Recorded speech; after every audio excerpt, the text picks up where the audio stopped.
Siapa? Dinda Tahta. Zuma, teruslah. Tata aja deh, Tata. Coba. Setata. Kalau cuma udah sering dengar sih. Ya. Dinda Tahta. Yayan.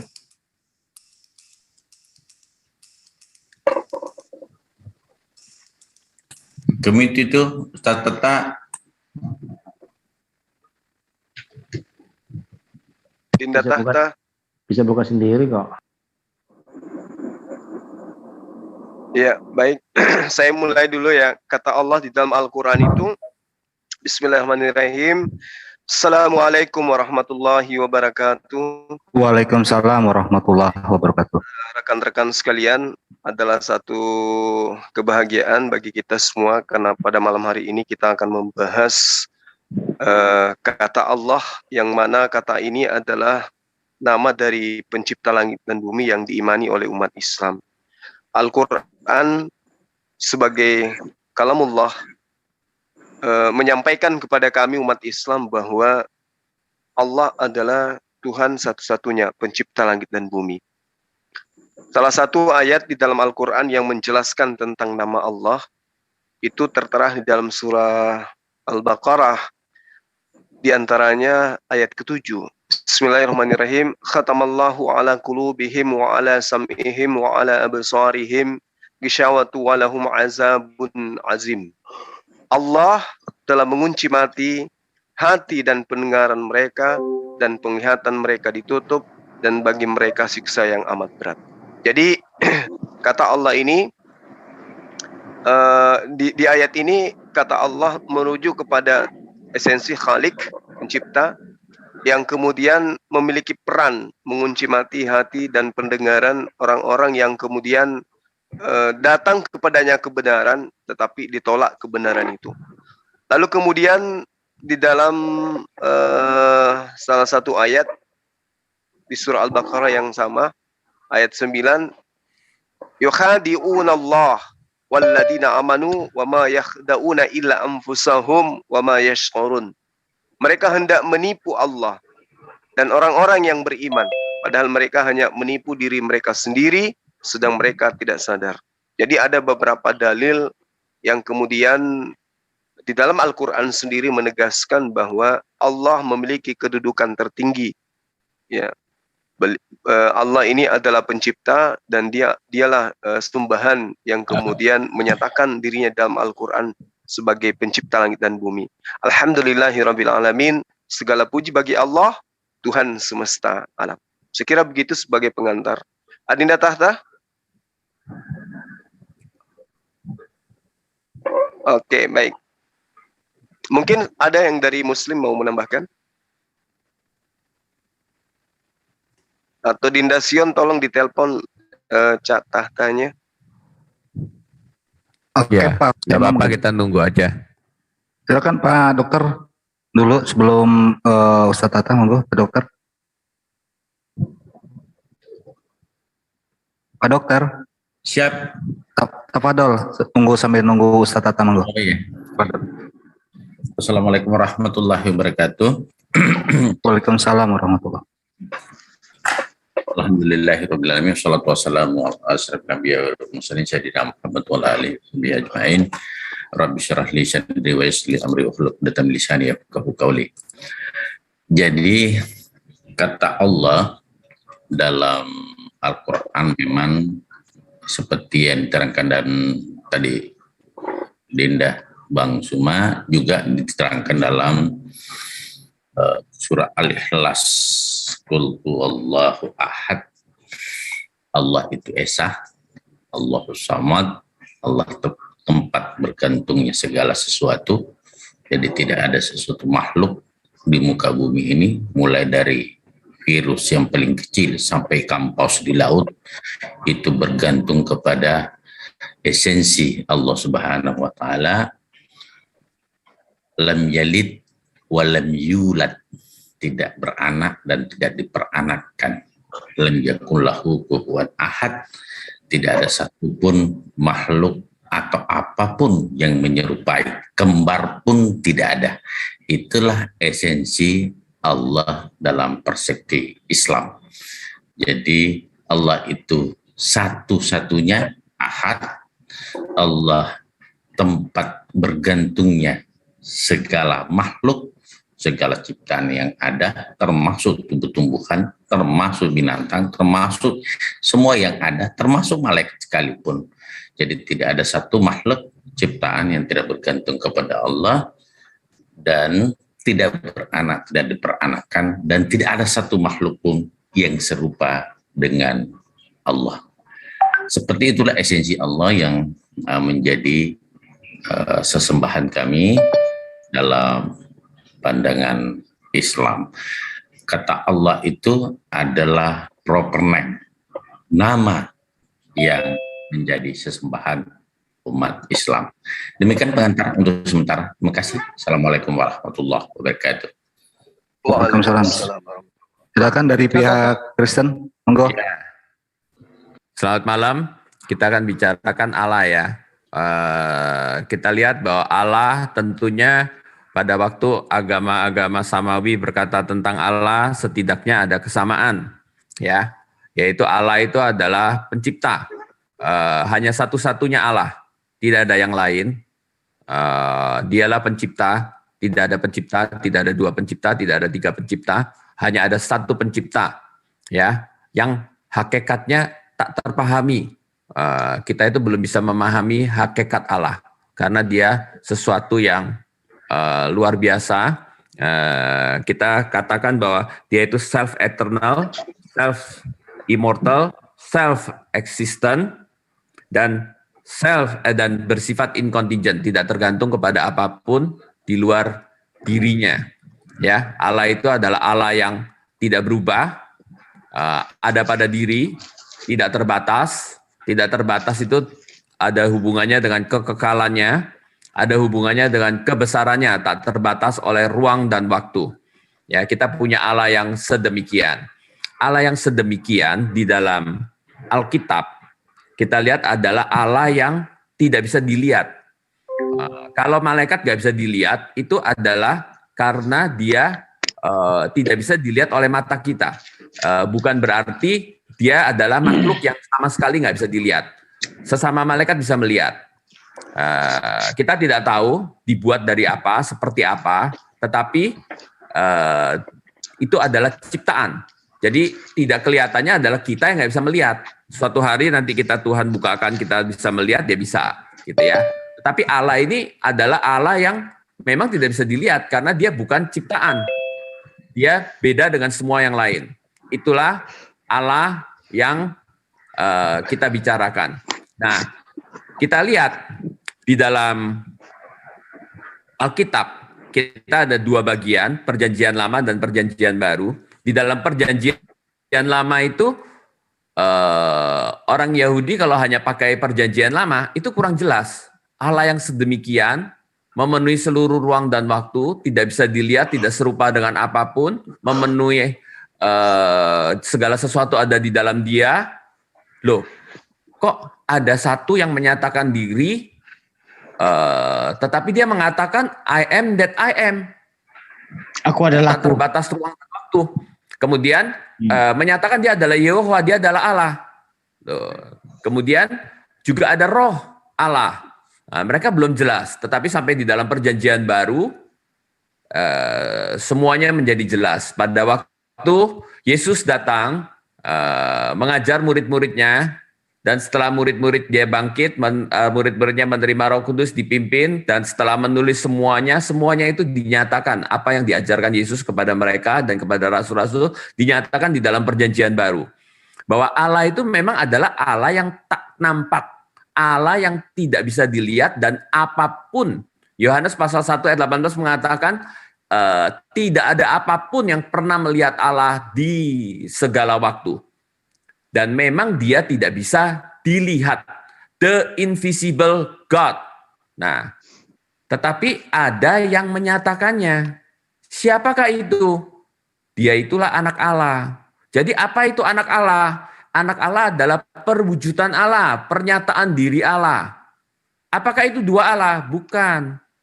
Lalu kemudian apakah kalau dengan demikian yang disebut anak Allah, lalu yang dia yang tidak kelihatan bagaimana? Karena yang tidak dilihat itu yang memenuhi segala sesuatu itu sebentar ya, karena yang kita kelihatan perwujudannya disebut anak, maka yang tidak dilihat dan memenuhi segala sesuatu itu dikatakan Bapa. Ya, relasinya adalah Bapa dan anak. Anak ini bukan karena kawin, seperti anak kunci, anak tangga. Anak ini adalah sebuah istilah yang dipakai, bahwa dia itu adalah pernyataan, perwujudan dari Allah. Karena anak itu menyatakan bapaknya gitu. Keluar dari bapaknya yang merupakan perwujudan daripada Bapa. Jadi itu hanya istilah aja yang dipakai di dalam Alkitab. Jadi kita lihat siapakah anak Allah. Di dalam hal ini kita lihat bahwa anak Allah itu adalah anak Allah, dia adalah yang datang menjadi manusia. Dia mengambil rupa manusia dan menjadi sama dengan manusia. Tujuan datang ke atas bumi untuk apa? Untuk mati di atas kayu salib, untuk menebus dosa manusia. Nah, itulah anak Allah. Dan setelah dia melakukan penebusan, setiap orang yang percaya menerima pengampunan dan akan menerima roh. Roh itu apa? Roh itu adalah rohnya Allah gitu. Tapi roh ini jangan disamakan dengan roh manusia. Sama seperti kita punya otak, ikan punya otak, kemudian ayam punya otak, ya otaknya beda gitu loh. Namanya sama-sama otak dan jenisnya sama-sama otak, tapi kan berbeda gitu. Daging, ada daging ayam, ada daging ini, ada daging ikan aja beda-beda gitu. Jadi jangan kata yang sama dianggap harus semuanya sama. Enggak. Roh Allah itu adalah nafas Allah, pernyataan diri Allah yang tidak kelihatan, yang bisa berhubungan dengan manusia. Jadi kita lihat Allah yang tidak kelihatan itu, yang tidak bisa dihampiri dan tidak bisa dilihat oleh manusia, menyatakan diri di dalam anaknya dan bisa berhubungan dan berinteraksi dengan ciptaan melalui rohnya. Kalau anak itu kelihatan yang di luar, kalau roh itu adalah sesuatu yang bisa berhubungan secara subjektif di dalam diri manusia dan berhubungan langsung dengan manusia. Jadi Bapa, Anak, dan Roh, apakah itu tiga Allah? Bukan, itu adalah satu Allah. Allah perwujudannya dan rohnya. Kalau gitu Bapa adalah Putra? Enggak. Allah itu bukan hanya Bapa, bukan hanya Anak, tapi Allah itu Bapa, Anak, dan Roh gitu. Kita nggak usah menyamakan gitu, karena dia bisa berwujud bersama-sama. Loh, kok bisa begitu? Ya hanya ada satu yang bisa begitu. Karena apa? Karena hanya ada satu Allah yang tak terpahami, yang seperti itu, yang tidak terikat oleh ruang dan waktu. Nah, itulah Allah gitu. Jadi jangan membayangkan Allah sama seperti manusia. Kalau saya hari ini ada di Jakarta, saya nggak ada di Surabaya. Tetapi kalau Allah itu memenuhi seluruh ruang dan waktu dan bisa berada di dalam setiap titik ruang dan waktu. Itulah yang disebut dengan Maha Hadir. Jadi janganlah bayangkan Allah dengan materi, dengan keberadaan manusia. Allah pribadi benar, tapi itu adalah Allah yang hidup itu adalah bukan pribadi seperti pribadi manusia. Dia lebih daripada itu. Pribadi manusia itu adalah gambarnya dia, bukannya dia dibatasi oleh kondisi pribadi manusia gitu ya. Jadi ada kesamaan yang tidak boleh disama-samakan gitu. Karena Allah itu adalah sesuatu yang beda dengan apapun. Dia tidak serupa dengan apapun. Seperti apa? Nggak tahu. Kita nggak bisa menyelami gitu ya.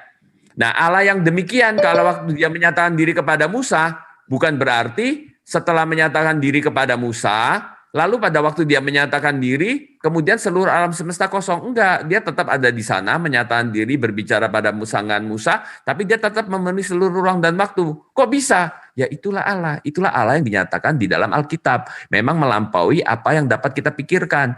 Kok bisa begitu? Itulah wahyu, itulah yang berasal dari Tuhan, bukan produk. Oke, Pak Pras, mungkin bisa ke Pak Antonius ya. Silakan Pak Antonius. Enggak apa-apa, saya intro dari Pak Pras aja. Oke. Mau lanjut gimana Pak Pras? Selesai? Udah selesai. Oke. Cukup, oke, ya. Silakan Bang Juma. Nanti ditanya jawab aja.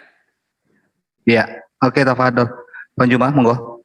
Baik. Jadi ketika kita berbicara mengenai Allah, ada sisi di mana kita dengan teman Kristen itu kadang seiring sejalan.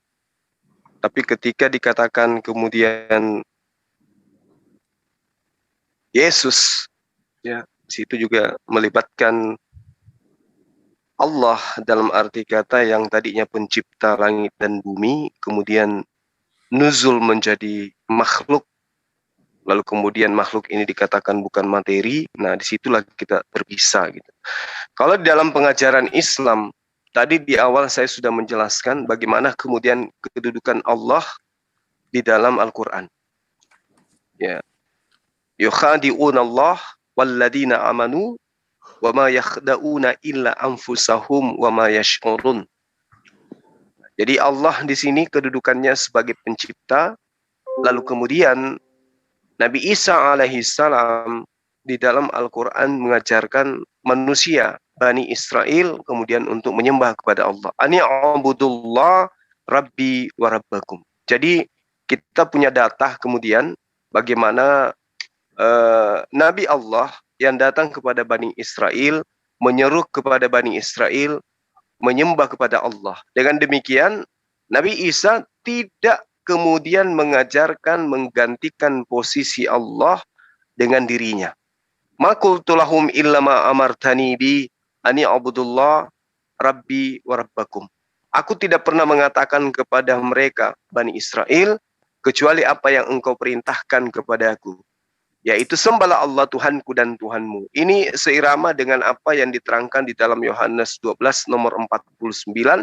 Aku tidak berkata-kata dari diriku sendiri, apa yang aku katakan adalah apa yang aku diperintahkan untuk aku sampaikan dan aku katakan.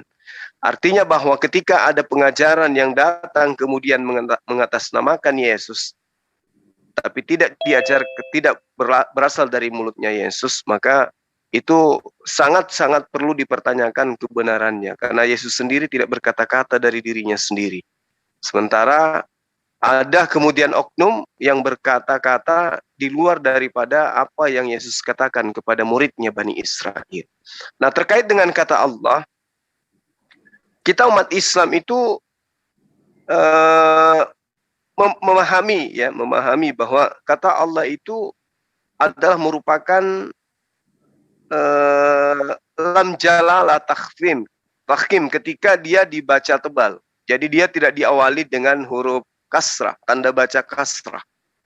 Kalau dia diawali tanda baca kasrah, berarti dia nanti dibacanya dengan metode tarkik, tipis dia, seperti bismillah. Bismillah, dia tidak menjadi bismillah, dia tidak menjadi Allah, tapi lah, menjadi tipis dia. Karena itulah kemudian di dalam struktur pemahaman Islam terhadap kata Allah itu tergantung daripada kaidah huruf. Jadi tidak asal-asal mengambil kata Allah tanpa ada kaidah.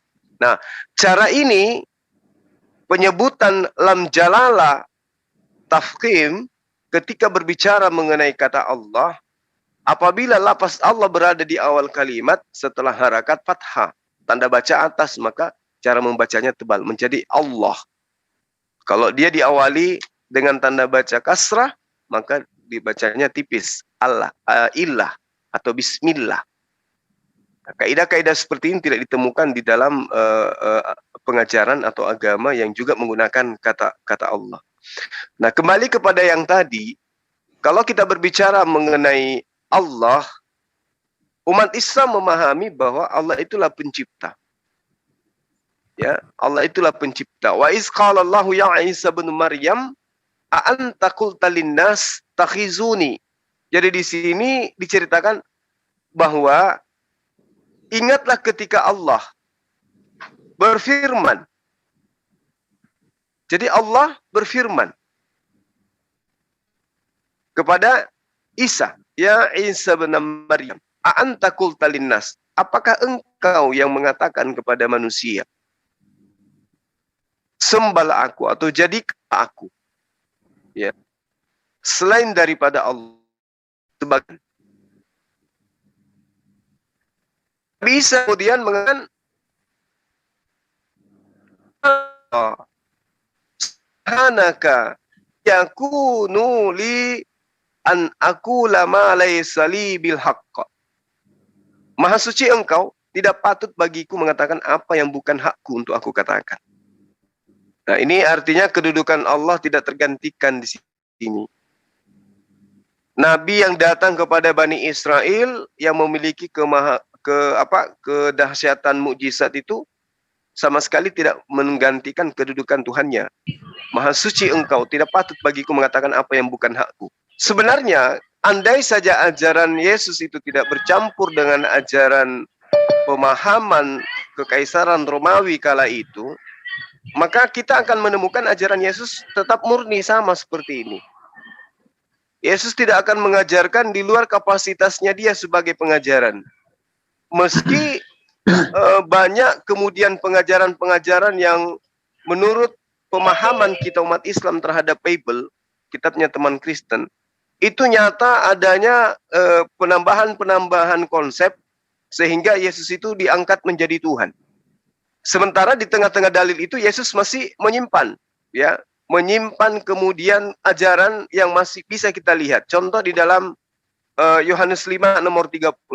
Bagaimana kesaksian Yesus tentang dirinya bahwa apapun yang diperlihatkan kepada Bani Israel itu semata-mata untuk memperlihatkan bahwa Yesus itu adalah utusan Allah. Dia Rasulullah. Dia bukan yang sesuai dituduhkan oleh Bani Israel. Saya kira begitu, sahabat-sahabat.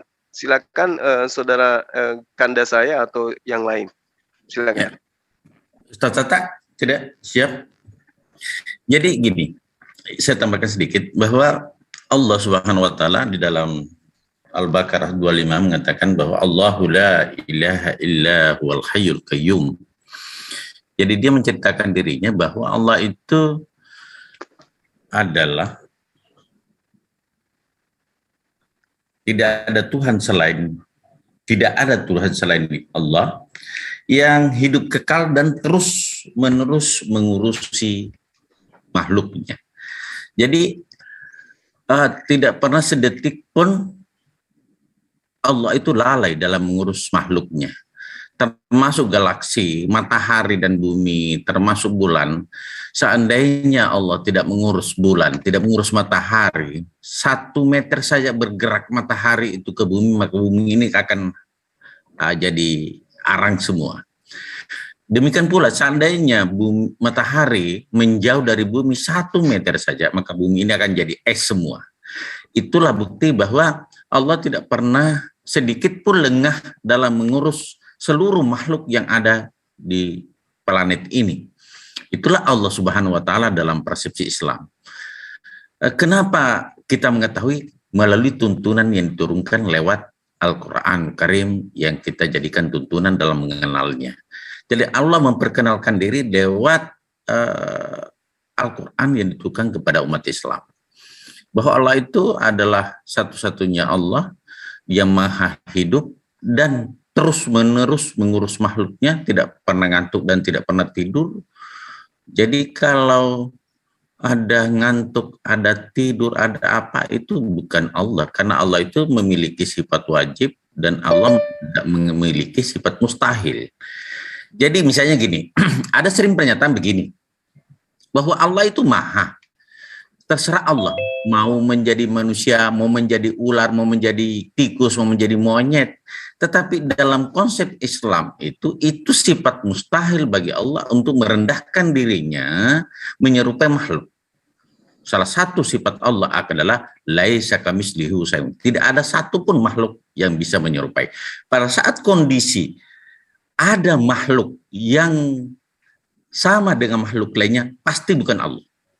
Itulah konsep Islam, bahwa tidak ada satupun yang setara, tidak ada satupun makhluk yang sama dengan yang pencipta dengan yang diciptakan. Jadi apapun teorinya, konsep Islam bahwa Allah itu tetap Allah, tidak ada satu yang menyerupai, kembar pun tidak. Demikian pandangan Islam. Terima kasih. Oke, silakan timnya dari Kristen, monggo Pak. Ya, aku aja ya Pak Antonius ya. Aku dulu ya. Atau ya, mau boleh, masuk boleh. Pak Antonius? Ini aku Saya juga boleh, tapi oh ya. Enggak. Tadi Pak Suma saya lupa, saya agak ngantuk tadi. Ya. Pak Suma tadi melempar isu apa ya tadi ya? Apa yang menyangkut Alkitab? Saya lupa. Tadi saya udah mau jawab. Ya nggak apa-apa. Ini aku yang ngomong aja sebentar tentang Pak Zuma. Ya, Gini, oke. pada waktu kita bahas tentang Allah, itu nggak bisa dipisahkan. Andai kata ke Islam, nggak bisa dipisahkan hanya satu ayat, kemudian ayat yang lain di-ignore gitu, nggak bisa. Contohnya ya, di dalam Al-Quran ada dikatakan, ia tidak didapat dengan penglihatan dalam kurung mata, yaitu Al-An'am 6:103. Tidak ada sesuatu pun yang serupa dengan dia, ya kan? Kemudian ada perkataan lagi yang saya tahu bahwa mereka akan melihat wajah Tuhan gitu. Loh kok demikian? Jadi keduanya itu perlu diselaraskan dan penjawaban itu pasti menggunakan ayat-ayat Al-Quran yang lain, dan pengertian Al-Quran itu nggak bisa cuman satu bagian kemudian membuang yang lain gitu. Demikian pula dengan Alkitab gitu. Alkitab itu tidak bisa diambil satu bagian ayat kemudian yang lain di-ignore. Oh ini perkataan siapa ini? Enggak. Alkitab itu ya doktrin Kristen, pengajaran Kristen, pengajaran Tuhan Yesus, pengajaran itu ya pengajaran melalui para murid-muridnya, dan dimulai dengan begitu diambil perjanjian lama ya semuanya, jadi seluruhnya nggak bisa dibuang gitu. Demikian pula dengan Al-Quran. Kemudian ada lagi yang saya ingin tanyakan ya, ada dikatakan tentang Allah duduk di arsy, kan kesannya ada seperti kayak satu tempat tertentu, tetapi kemudian ada ayat juga di dalam Al-Quran kan, Tuhan memenuhi apa tuh? Tuhan melingkupi timur dan barat. Tuhan, Allah meliputi segala sesuatu, Allah meliputi semua yang dikerjakan, Allah meliputi timur dan barat. Ya, kemudian ada juga dikatakan bahwa Allah lebih dekat dari urat leher manusia. Nah, kalau kita potong-potong, maka saya dikontras-kontraskan ya nggak bisa. Kalian yang bisa menjelaskan siapa ya kalian gitu, melalui ayat-ayat semua itu gitu. Kecuali ayatnya itu nggak ada dan memang benar-benar tabrakan gitu. Jadi kalau menurut saya di Kristen pun demikian, nggak bisa dipotong-potong. Kemudian lanjutin dulu deh Pak Antonius. Oke, saya mau menanggapi dua hal ya. Pertama tadi saya dari Bang Suma tadi menyatakan bahwa konsep Allah di dalam Kristen itu sudah dipengaruhi oleh Romawi ya, Romawi. Tentang Yesus ya, itu dari pengaruh Romawi. Ini saya mau jawab dulu nih, mau klarifikasi. Itu dengan mudah bisa dibantah ya.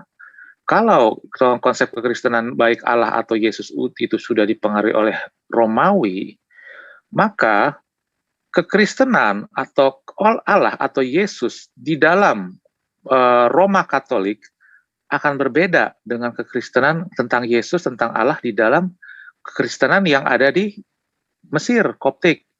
Akan berbeda dengan konsep Allah atau Yesus yang ada di Syria, Kristen Syria. Kenapa? Karena mereka bukan Romawi, gitu loh. Ya, jadi Kristen itu menyebar, itu ada yang ke Romawi, terus ada yang ke arah timur, ya, ke Arab, Syria, ada yang ke Mesir, gitu loh. Bukan Syria itu bukan dari Romawi loh, bukan Kristen dari Romawi. Kalau ngikutin logika Zuma seperti itu, berarti harusnya ada perbedaan. Ya, kalau misalnya Kristen yang Roma Katolik itu dipengaruhi oleh ajaran pagan Romawi, mestinya Kristen Katolik itu konsep ketuhanan sangat berbeda sama yang ada di Syria sama Mesir ya. Itu menjawab ya, artinya itu salah gitu. Itu asumsi yang keliru. Konsepnya sama. Itu justru Kristen yang ada di Timur Tengah yang itu membuktikan bahwa sama. Belum lagi manuskrip Perkame dan sebagainya ditemukan ya, yang lebih awal dari abad 3 Masehi ya, ada yang dari abad 2 Masehi dan sebagainya, itu membuktikan apa yang dinyatakan tentang ketuhanan itu yang di dalam kitab Injil, terutama Injil Yohanes itu preserve gitu, artinya awet, artinya seperti itu gitu loh. Belum dipengaruhi oleh, tidak sama dengan teks Kodeks Sinai, Kodeks Vatikanus gitu loh, yang di abad ke-4 Masehi. Ya kan kalau dibilang pengaruh Katolik Romawi, dipengaruhi kerajaan Romawi kan mesti yang abad 4 ke atas kan, bener gak? Nah ini sama yang abad ke-4 sama yang manuskrip yang ditemukan lebih tua dari itu. Jadi itu membantah gitu loh. Nah kemudian saya mau melempar isu nih biar agak sedikit hangat gitu ya. Kalau menurut pemahaman saya ya, Kalau saya salah, mohon dikoreksi ya. Sebentar. Di dalam Al-Quran yang saya baca, Tuhan memberikan kesan bahwa Tuhannya, saya nggak pakai kata Allah lah supaya lebih enak lah. Tuhan Islam, dalam Islam sama Kristen itu sama gitu loh. Ya, tetapi kalau kita telusuri lebih jauh ya, kalau kita bandingkan konsep ya, saya nggak bilang Tuhan sama Islam beda, karena saya percaya secara eksistensi hanya ada satu Tuhan. Artinya secara eksistensi Tuhan di dalam Islam sama Kristen harusnya sama. Nah, yang saya bicarakan ada dari sisi konsep gitu loh. Nah, kita akan lihat apakah benar konsepnya sama atau berbeda gitu ya. Kalau di dalam Tanak ya, kita bicara Tanak dan jadi artinya Taurat, Injil, Mazmur. Itu berbeda konsepnya ya. Kalau di dalam Tanak, Injil, Mazmur dikenal adanya Hashem, adanya firman atau mimra atau dafar Elohim, dan roh Hashem atau roh Allah ya, dan firman itu hidup ya. Itu berbedanya dengan konsep dalam Islam. Firman itu hidup, dia adalah personae. Begitu juga dengan roh Hashem, itu hidup dan personae. Itu bukan kekuatan, bukan sifat ya. Itu perbedaan konsep. Makanya begitu juga dengan roh Hashem, itu adalah personae. Dan kemudian ada istilah yang kemarin kita bahas di dalam perdebatan, urapan ya, yang saya udah sampaikan. Urapan itu artinya dibaptis oleh roh Allah. Konsep itu tidak dikenal di dalam agama Islam gitu loh. Makanya saya katakan secara konsep itu berbeda ya. Secara eksistensi sama, Tuhan itu cuma ada satu, tetapi secara konsep berbeda. Nah, tetapi kalau menurut Al-Quran itu sama. Itu menurut apa yang saya pahami ya. Itu saya mohon maaf kalau misalnya kita tidak sepakat situ. Tetapi saya bisa tunjukkan pembuktiannya itu ada di sebentar saya cari dulu di surat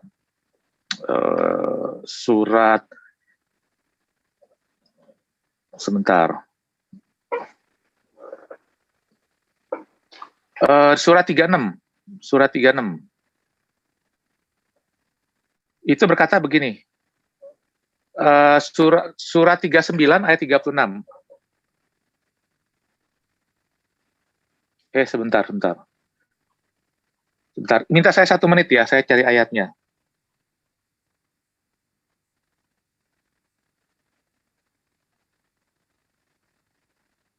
Kayaknya mereka bisa bantu bukain deh. Ya, enggak, saya udah ketemu.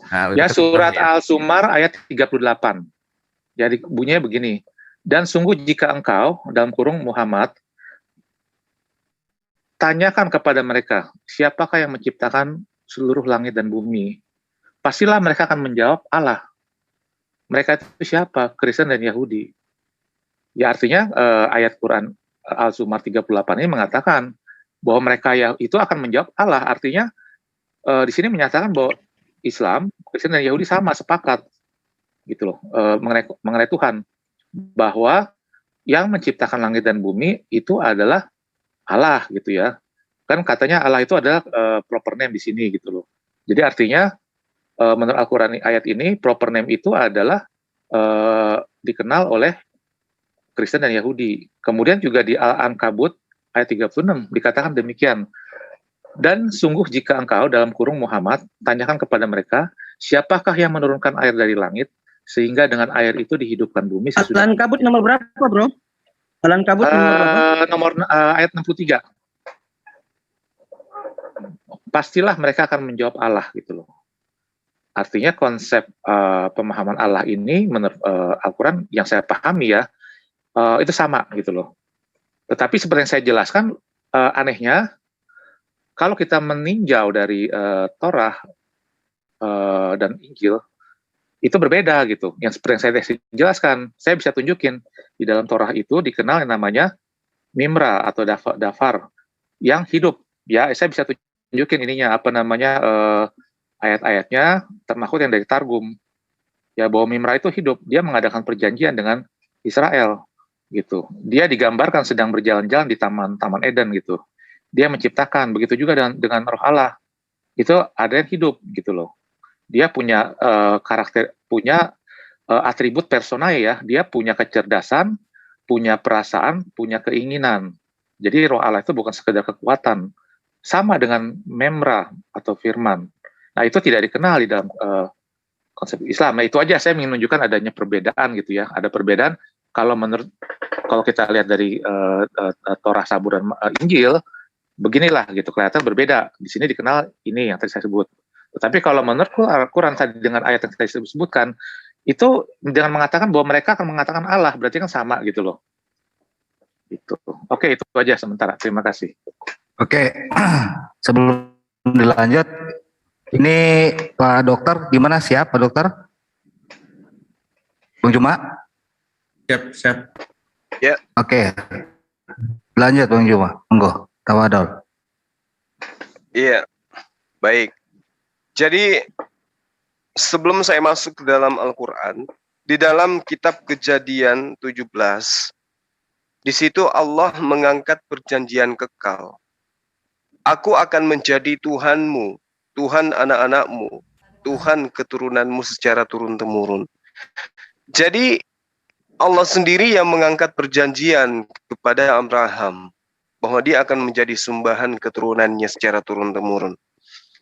Lalu kemudian Al-Quran menerangkan innal ladina amanu wal ladina hadu wan nasara was-sabiina man amana billah wal yawmil akhir wa amila salihan falahum ajruhum inda rabbihim wala khaufun alaihim wala hum yahzanun. Jadi orang Yahudi, orang Nasara, siapapun di antara mereka yang beriman menyembah kepada Allah yang sama, kepada Tuhan yang sama, yaitu Allah, maka mereka akan diselamatkan. Jadi apa yang sahabat saya katakan bahwa kata Allah atau Tuhan yang disembah oleh orang-orang Yahudi, Nasara, dan Islam memang sama adanya.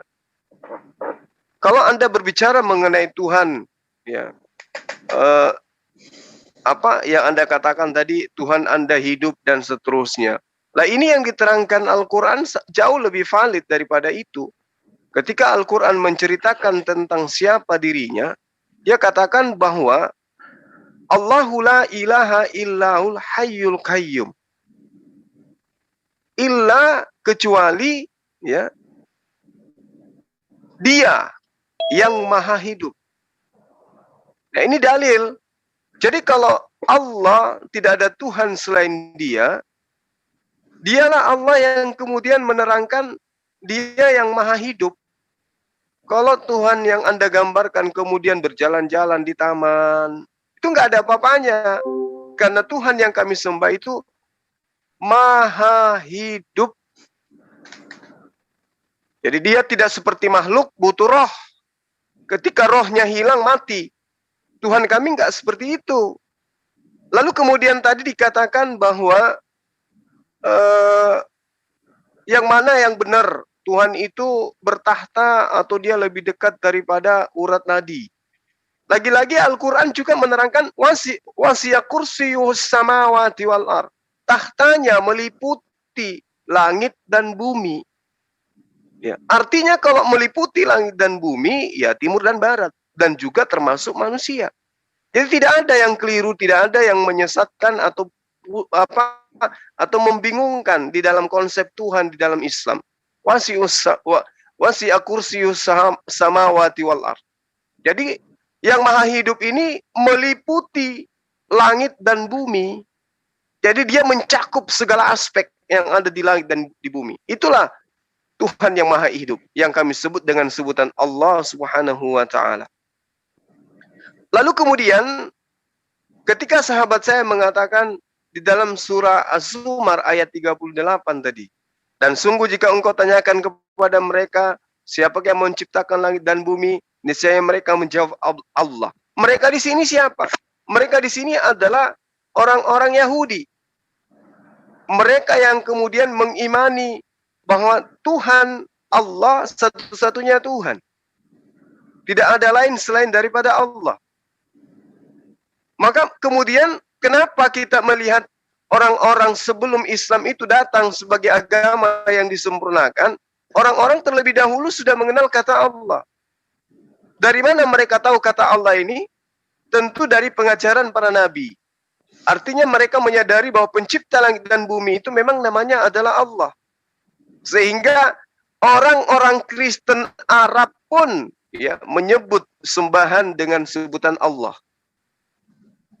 Lalu kemudian ketika sahabat saya mengatakan, loh, kami ini Bang Suma salah kalau keliru ketika mengatakan bahwa awalnya sama tapi di Kristen ini berbeda. Sekali lagi saya katakan kepada saudara saya bahwa meskipun Yahudi sekalipun, Yerusalem sekalipun, kalau menuhankan Yesus, maka itu sudah keluar daripada pengajaran Yesus.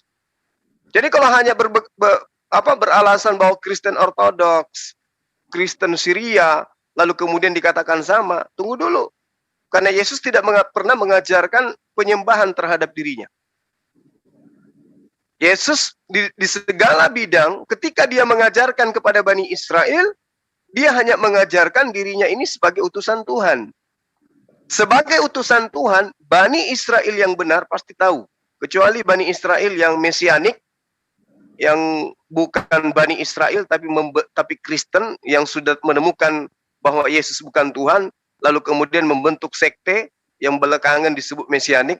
Ini mereka yang kemudian kadang mengatakan diri mereka adalah Bani Israel, tapi konsepnya adalah tetap konsep Romawi. Kalau Anda mengatakan Kristen Mesir dan seterusnya, itu tidak ada pengaruhnya. Karena memang Mesir kuno itu mengajarkan tentang penyembahan terhadap dewa-dewa yang nusul menjadi manusia. Mesir kuno, India, Romawi, Yunani, dan seterusnya. Karena Yesus juga menekankan, waspadalah terhadap ahli Taurat, waspadalah terhadap orang-orang Farisi. Kenapa? Mereka menyeberangi lautan, menjelajahi daratan, mengajarkan sebuah agama untuk mentobatkan orang menjadi orang neraka dan 2 kali lebih jahat daripada ahli Taurat itu sendiri. Artinya ahli Taurat ini memang membentuk sebuah pengajaran, makanya harus diwaspadai. Nah, kita menemukan ajaran yang diajarkan oleh ahli Taurat itu adalah Kristen. Jadi kalau hari ini ada dibilang orang Yahudi, bahkan dari suku Lewi sekalipun, kalau mengajarkan sesuatu yang tidak diajarkan oleh Yesus, maka saya katakan itu adalah sesat. Meski dia adalah orang Yahudi asli sekalipun. Apalagi kalau memang sudah bercampur aduk dengan ajaran Romawi. Kenapa saya katakan demikian? Karena ketika Yesus datang mengajarkan tauhid, mengajarkan akidah yang sama seperti Islam, menyembahnya kepada Allah, di tengah-tengah Yesus datang, dia berada pada posisi wilayah yang dikuasai oleh sistem pemerintahan yang dimana penganutnya adalah penganut kepercayaan politeisme. Yesus disidang dalam sidang kekaisaran daripada Romawi, di mana mereka orang-orang yang berkuasa pada pemerintahan ini adalah penganut ajaran politeisme. Nah, sehingga ada yang cari muka di situ. Ada orang-orang Yahudi yang kemudian carmut, ingin dikatakan sebagai pahlawan, sehingga dia membentuk sebuah pengajaran yang berkesesuaian dengan ajaran penguasa kala itu. Maka ketika dia menjajakannya, penguasa dan rakyatnya menjadikan ajaran itu sebagai ajaran resmi kenegaraan. Ini coba ditelaah, salahkah ketika saya mengatakan Romawi yang tadinya menganut ajaran politeisme menggantikan konsep pengajaran mereka dengan ajaran agama baru, yaitu Kristen, di mana sistem ketuhanannya itu sama dan relevan dengan sistem ketuhanan nenek moyang mereka, penyembahan terhadap dewa-dewa. Demikian sementara. Silakan. Boleh. Ini Oke, sebentar. Sebentar Pak Antonius. Ini Ustadz Tata udah siap, Ustadz? Kalau itu satu-satu Pak Pras, aja. sebentar Pak Pras. Nanti satu lagi ini langsung kita TikTok aja ya, Pak Pras ya. Ya. Gimana Pak Pras? Oke ya, silakan Ustadz.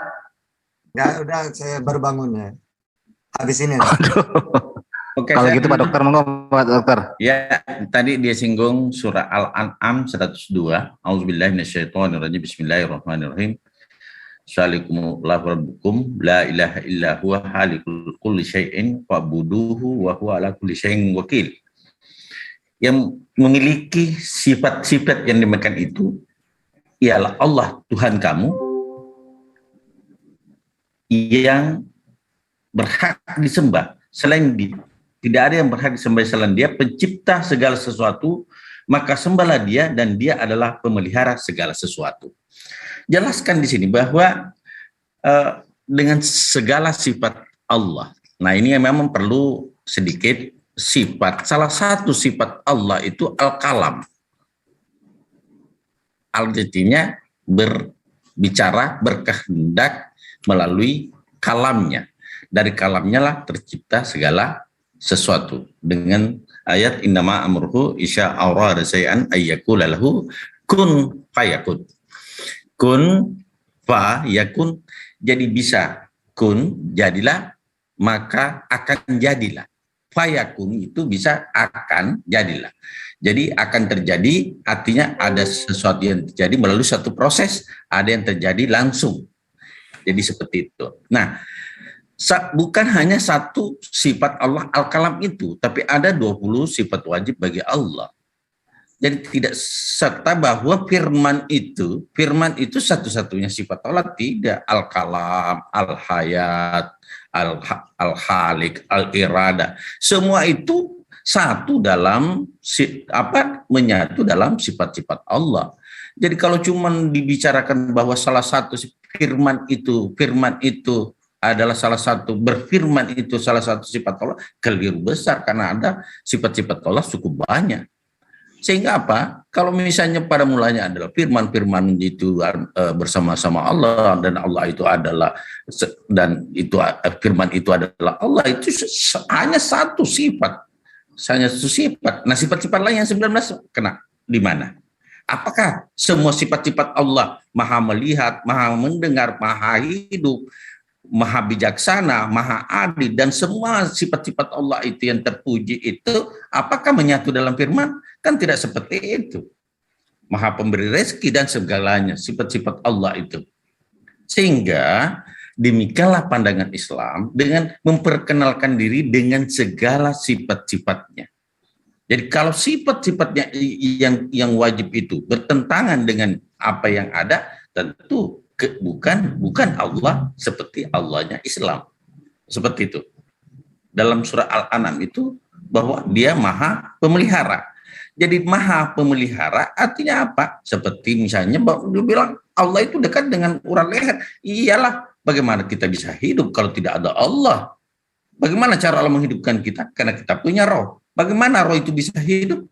Itulah nurnya Allah yang terpancar dari Allah. Bukan Allah yang turun sendiri, tetapi ada suatu signal yang berbaku sambung dengan itu. Teori tasawuf nanti diterangkan oleh, ini bukan tempatnya untuk membahas tentang teori tasawuf tentang bagaimana sih Allah bisa berinteraksi dengan hambanya. Itu tingkat-tingkatan selanjutnya. Itu pembahasan lebih lanjut. Yang pasti bahwa Allah tidak pernah berhenti untuk mengurus makhluknya. Seperti dalam surat Al-An'am ayat 103 tadi. Bahwa Allah maha pemelihara. Seperti itu tambahan. Oke, terima kasih. Silakan di tim Kristen, Pak Pras dengan Pak Antonius. Nanti setelah ini kita TikTok aja ya. Monggo. Ya, saya dulu ya Pak Pras ya. Oke.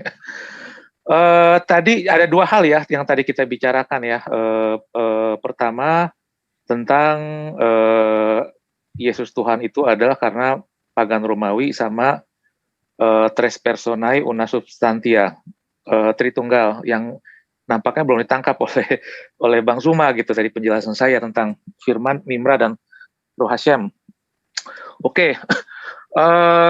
Tentang tadi Bang Suma mengatakan, apakah salah kalau dikatakan bahwa ketuhanan Yesus itu karena pengaruh dari Romawi yang istilahnya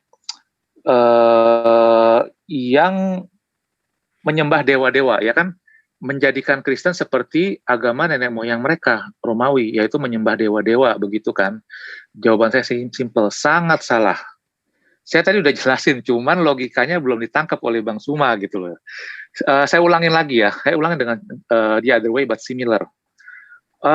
Romawi baru menerima menjadi bangsa Kristen itu abad keberapa? Abad berapa coba? Abad 4 Masehi, benar atau tidak? Abad 4 Masehi, ya. Berarti kalau Yesus jadi Tuhan itu karena Romawi, berarti ketuhanan Yesus itu baru ada berapa? Abad keempat Masehi, benar nggak? Logika dan sejarah. Tetapi Kristen di Syria itu sudah menyembah Yesus dari abad keberapa? Kristen di Koptik, Mesir, itu sudah menyembah Yesus dari abad keberapa? Abad kedua, bahkan abad ke-1 Masehi. Ya, Alkitab mereka aja yang Pesita aja tuh abad keberapa tuh? Abad kedua Masehi. Sama isinya, Tuhan Yesus.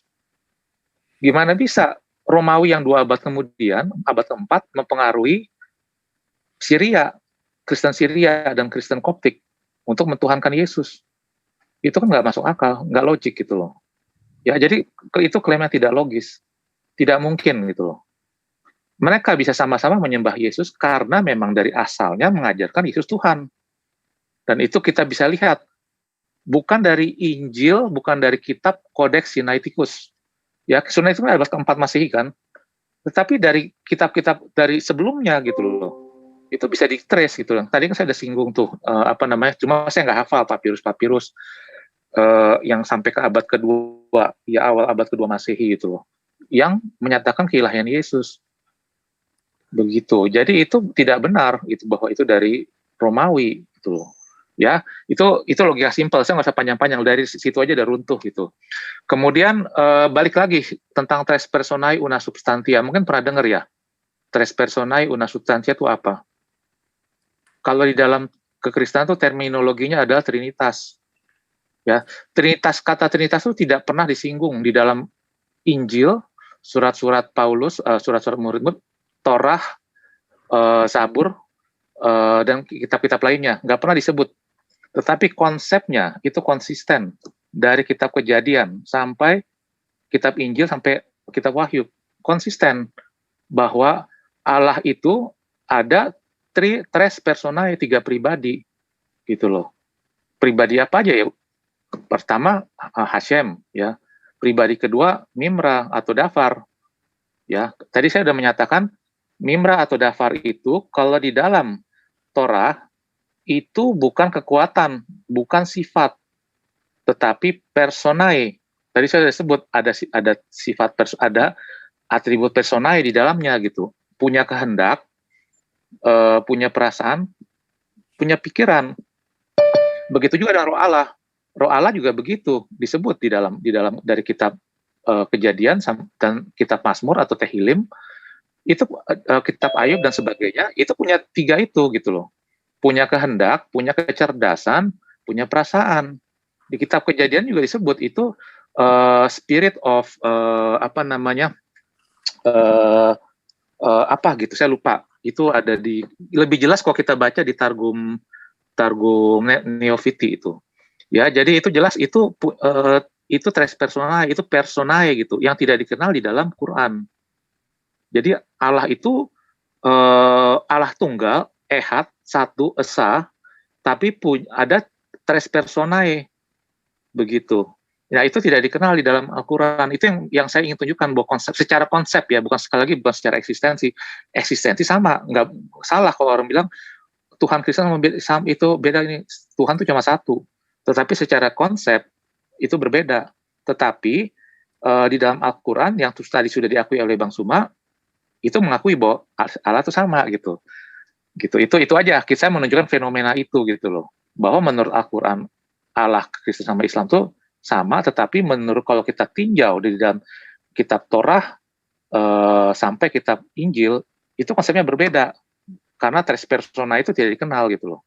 Ya kira-kira itu aja, silakan Pak Pras. Ya, jadi gini, kita mesti selalu konsisten. Allah itu Allah yang seperti apa. Dan itu nggak pernah berubah gitu loh. Allah itu tidak pernah berubah. Pada waktu kita lihat, kita mengatakan perwujudan Allah, anak Allah, menjadi manusia. Dia itu mengambil kemanusiaan dan dia menjadi manusia itu. Tetapi kealahannya nggak bisa berubah. Jadi jangan Allahnya itu jadi jadi seolah-olah jadi bubur, nasi jadi bubur gitu. Berubah bentuk. Allahnya enggak, Allah itu tidak pernah bisa berubah. Ibadahnya tidak ada bayangan pertukaran karena perubahan. Itu adalah Allah gitu loh. Jadi jangan dipisahkan gitu. Jadi konsep itu harus dipertahankan terlebih dahulu. Jadi pada waktu menjadi manusia yang mengambil rupa manusia gitu. Manusianya dari dia, dari apa yang dia buat. Ya itu adalah suatu hal yang bisa gitu. Dia menciptakan apa aja bisa. Kenapa dia menciptakan tubuh bagi dia dalam bentuk dia mau tampil dalam bentuk manusia kemudian kita mengatakan nggak bisa. Kan jadi jadi masalah. Kalau Allah di dalam apa adanya dirinya, bagaimana manusia bisa melihat? Kan dia adalah Allah yang tidak kelihatan. Jadi perwujudannya itu adalah sesuatu yang supaya dia bisa dilihat, gitu. Nah, Allah merendahkan diri atau gimana? Ya, Allah itu memang adalah Allah yang baik, Allah yang rendah hati, bukan Allah yang sombong. Kita itu memuji Dia, memuliakan Dia, bersyukur kepada Dia, itu berdasarkan apa adanya sifatnya Dia yang memang sangat mulia. Seperti contohnya, kalau lelaki kelihatan wanita yang cantik, wah langsung merasa gimana, langsung noleh, langsung apa, langsung bisa mengagumi. Lalu kemudian wanita yang cantik juga dilihat oleh wanita, juga mereka wah pengen niru atau apa. Itu adalah kekaguman itu timbul dengan sendirinya dari dalam manusia.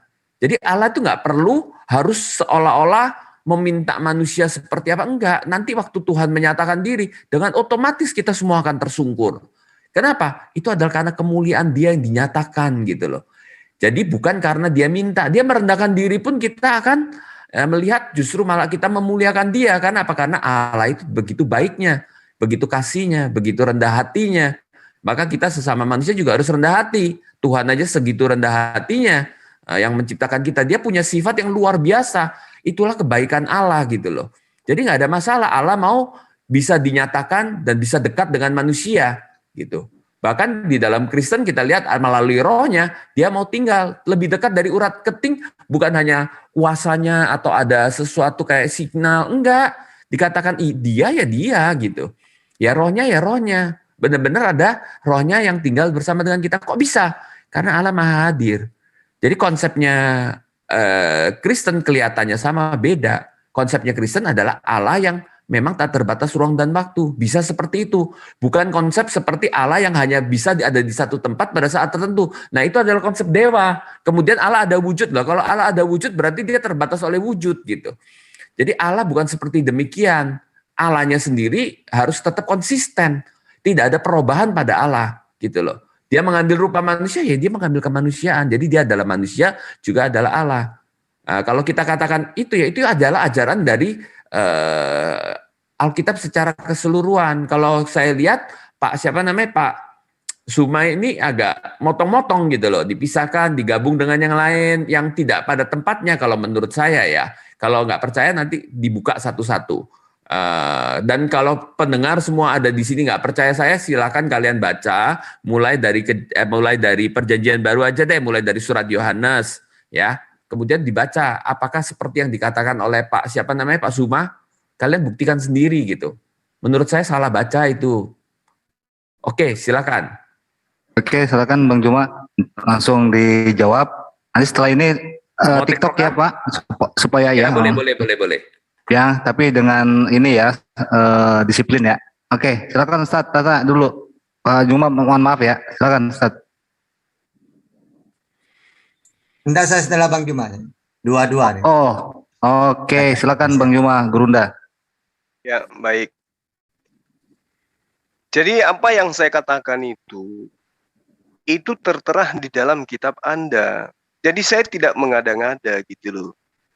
Kalau sahabat saya mengatakan bahwa Kristen menjadi agama resmi Kekaisaran Romawi itu nanti di abad ketiga, keempat, ya itu karena memang nanti di konsili barulah Yesus itu menjadi Tuhan. Itu yang perlu dipahami. Yesus di dalam pengajarannya harus diakui bahwa ketika Yesus berkata, kamu, itu dia sedang berbicara dengan Bani Israel. Dia tidak sedang berbicara dengan orang Yunani, orang Romawi. Dia berbicara dengan Bani Israel di mana dia diutus kepada mereka Bani Israel. Kalau kemudian ada pengajaran yang mengatakan Yesus diutus untuk non-Yahudi atau non-Israel, itu ajaran yang muncul belakangan demi untuk melegalkan ajaran mereka di mana mereka membawa nama Yesus keluar. Contoh misalnya, Roma 14 nomor 9. Sebab untuk itulah Kristus telah mati dan hidup kembali, supaya ia menjadi Tuhan, baik atas orang-orang mati maupun atas orang-orang hidup. Ini pernyataan siapa? Dan muatan dari pernyataan ini jelas. Dia mati hidup kembali supaya ia menjadi Tuhan. Begitu juga diterangkan di dalam Kisah Para Rasul 2 nomor 36 yang konon adalah tulisan Lukas juga, asisten Paulus. Jadi seluruh kaum Israel harus tahu dengan pasti bahwa Allah telah membuat Yesus yang kamu salibkan itu menjadi Tuhan dan Kristus. Ini perkataan siapa? Ini maksa banget nih. Orang Israel harus mengetahui dengan pasti bahwa Allah telah membuat Yesus yang kamu salibkan itu menjadi Tuhan. Nah, kalau kita melihat kata Tuhan di sini, kalau kita merujuk terhadap kitabnya Bani Israel, berarti di sini menjadi Yotevave dong. Karena diawali dengan huruf T besar, bukan T kecil. Karena itu adalah satu sajian yang sering disajikan oleh teman Kristen. Kalau T besar itu berarti Yotevave. Yesus dijadikan menjadi Tuhan. Allah membuat Yesus yang kamu salibkan itu menjadi Tuhan. Ini Kisah Para Rasul disajikan untuk siapa? Untuk non-Yahudi. Lalu bagaimana ajaran Yesus sendiri kepada Bani Israel? Konsep kurikulum pengajaran Yesus kepada Bani Israel untuk mendapatkan hidup yang kekal. Ya, satu-satunya Tuhan yang benar itu adalah Allah yang ada di langit. Itu yang Yesus Allah ada di langit. Mati pula koni cuma. Kenapa? Kenapa rupanya? Ya, siapa itu? Tuhan itu adanya di langit. Nanti Lembaga Buku Indonesia merubahnya menjadi surga. Belajar original teks sikit-sikit supaya tahu. Ya, jangan mengganggu dialog. Jadi pernyataan saya di awal yang saya katakan bahwa konsep Nasrani, Yahudi itu sama dengan Islam ketika berbicara mengenai Allah, itu ternoda ketika muncul ajaran kemudian utusan Tuhan dijadikan menjadi Tuhan itu sendiri. Berdasar dalil, Kisah Para Rasul 2 nomor 36 dan juga Roma 14 nomor 9. Makanya kalau ditanya apakah Yesus itu mengajarkan menyembah kepada dirinya layaknya ajaran Kristen hari ini? Tidak. Pasti tidak. Lalu kenapa dituhankan? Apa alasan teman Kristen? Mengambil Yohanes 1 nomor 1.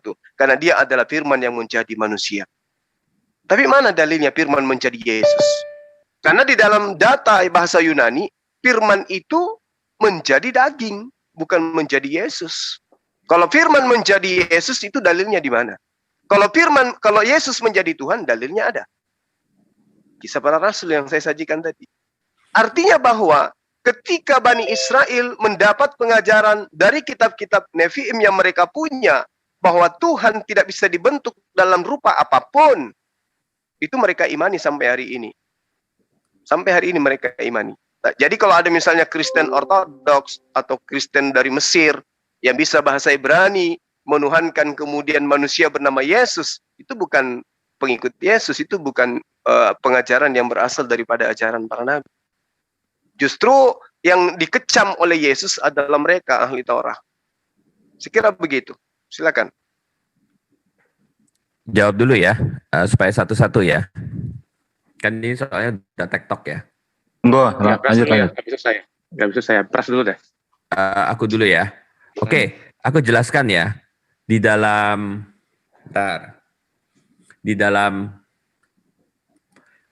apa tuh namanya? Di dalam Kisah Para Rasul pasal 2 ayat 38. Jadi kaum Israel harus tahu dengan pasti. Nah, kata harus tahu di sana itu sifatnya present, yaitu saat ini. Jadi kaum Israel saat ini harus tahu dengan pasti bahwa Allah telah membuat Yesus. Nah, telah membuat ini adalah sifatnya had made, past tense. Kalau kalian nanti mau ditunjukkan, itu adalah sifatnya adalah aorist. Dia adalah past tense. Jadi Yesus adalah Kristus dan Tuhan itu kapan? Ya sudah sejak kekal gitu loh. Dari pas gitu, dari sebelumnya. Tahu supaya tahu sekarang gitu. Ya, dia tuh adalah, jadi begitu loh, supaya mereka tahu Kristus adalah. Demikian pula di dalam Roma pasal 14 ayat 9. Kata yang di sana, Kristusnya itu katanya sebenarnya cuma satu tuh. Sebentar ya, Roma pasal 14 ayat 9 ya. Bentar. Ini saya nggak share screen sih, harusnya share screen ya. He make be Lord. He make be Lord itu satu kata tuh. Jadi Lord-nya itu bukan he make be, tapi itu karena bentuknya adalah aorist. Jadi dia pas gitu. Jadi dia yang adalah Tuhan dikenal gitu loh oleh orang yang hidup dan yang mati gitu loh. Jadi bukan Tuhan dijadikan Tuhan, bukan begitu gitu. Dia sudah sejak kekal adalah Tuhan gitu. Jadi pengertiannya gitu. Jadi itu ada tata bahasanya. Memang kalau bahasa Indonesianya seperti yang Suma ngomong itu wajar karena seolah-olah memang pengertiannya gitu. Tetapi kalau begitu kita ngelihat ke bahasa aslinya, bahasa Yunaninya itu adalah bentuknya auris gitu. Oke, silakan. Siapa namanya? Pak Antonius. Oke. Saya menanggapi yang Bang Suma ya. Memang tadi cuma Bang Suma. Bang Suma tadi melebar nuduhnya gitu. Tadi kan menuduh Roma yang bikin Yesus jadi Tuhan. Abis itu melebar ke Paulus. Ya, jadi gini, ini kalau melebar dua itu sebenarnya udah menunjukkan inkonsistensi. Jadi sebenarnya yang mana sih? Kalau di dalam dunia ilmu pengetahuan itu bikin teori itu harus konsistensi gitu loh, harus konsisten gitu ya, nggak bisa membingungkan. Nanti Paulus, nanti si ini, nanti Romawi gitu. Yang benar yang mana? Nah sekarang soal Romawi itu saya ulangin lagi nih biar bisa ditangkap ya. Romawi itu abad keempat Masehi. Ya, Kristen Syria itu sudah menyembah Yesus dari abad 1 Masehi. Gimana caranya Romawi pengaruhi Syria? Pada saat itu Romawi belum jadi Kristen. Kok bisa gitu? Kan itu kita kalau pikir pakai logik nggak masuk akal gitu. Sekarang kita mau bilang, kamu mau bilang begini, oh orang Romawi yang rubah isi, karena gini, yang menyatakan Yesus itu ada di dalam Tuhan itu, Allah itu di dalam Injil, jelas sekali. Yohanes 1 yang tadi cuma kutip, pada mulanya adalah firman itu bersama-sama dan Allah, dan firman itu adalah Allah, itu udah menyatakan jelas. Yang dimaksud firman jelas Yesus, itu bicara tentang Yesus. Yesus itu adalah Allah. Surat-surat Paulus dan surat Yohanes, surat Yakobus ya, itu bilang Yesus itu adalah Allah. Sekarang Bang Suma mau bilang apa? Surat-surat itu diubah-ubah sama bangsa Romawi. Cek Pesita. Pesita itu di tas sama orang Romawi gak? Itu abad 2 Masehi. Gugur gitu loh. Kalau Bang Suma bilang, oh itu pengaruh Romawi, gugur. Gitu. Gimana bisa? Jadi nggak mungkin, itu secara teori nggak mungkin. Romawi nggak mungkin. Jadi gimana kalau Romawi, kalau Bang Suma berteori bahwa itu Romawi, berarti harus dibuktikan bahwa Syria nggak begitu. Syria nggak menyembah Yesus. Gitu loh. Isi kitab Pesitanya Syria berbeda dengan isi kitab Alkitabnya Codex Vaticanus lah apalah gitu. Harus berbeda tentang Yesus. Nah ini sama, berarti gugur, teori itu nggak bisa dijalankan. Begitu. Nah, itu harus ada yang lebih masuk akal, harus ditarik lagi lebih awal. Kalau mau berteori ada yang rubah, bukan di situ, berarti bukan di abad ke-4 Masehi. Lebih awal di abad ke-1. Nah, sekarang cuma menuduh siapa? Para Hawirin. Gitu. Nah, itu mendingan ke arah situ daripada ke arah Romawi yang sangat sama sekali tidak masuk akal. Akan terbantahkan oleh sejarah gitu. Nah, Hawirin mau menuduh yang mana? Gitu. Karena tadi saya sudah sebut, semua surat-surat itu bukan surat Paulus saja yang menyatakan Yesus Allah. Itu semua konsisten. Paulus pun di-endorse sama Petrus. Gitu loh. Berarti kan secara tidak langsung Petrus juga mendukung. Gitu. Ya kan Paulus yang mengajarkan Yesus adalah Allah didukung oleh Petrus secara tidak langsung. Begitu. Nah, sekarang supaya lebih ini menarik, silakan TikTok aja Bang Juma. Ya, satu lagi yang masalah tes personae ya. Jadi tes personae itu saya cuma nunjukin bahwa mau diklaim sama, ya saya terima kasih gitu. Kalau misalnya kalian mengatakan secara konsep sama Tuhan, itu buat saya suatu penghargaan gitu. Tapi kalau kita bicara fakta, kalau kita lihat dari konsep ketuhanan di dalam anak itu berbeda gitu loh. Gitu, secara fakta. Itu aja, terima kasih. Langsung Bang Juma. Saya jawab 10 detik.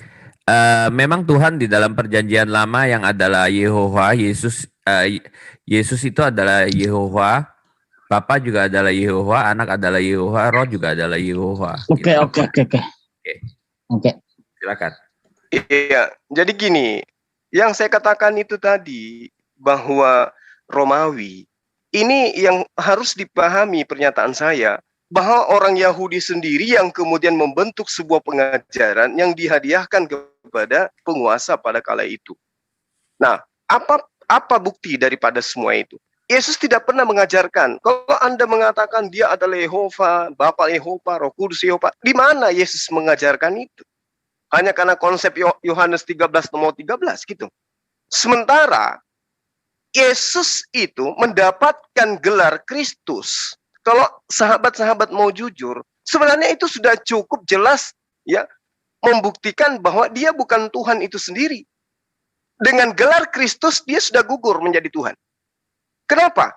Sebab arti ataupun makna dari kata Kristus itu sendiri adalah manusia yang diurapi, manusia yang disahkan, manusia yang dilantik. Oleh siapa? Oleh Allah.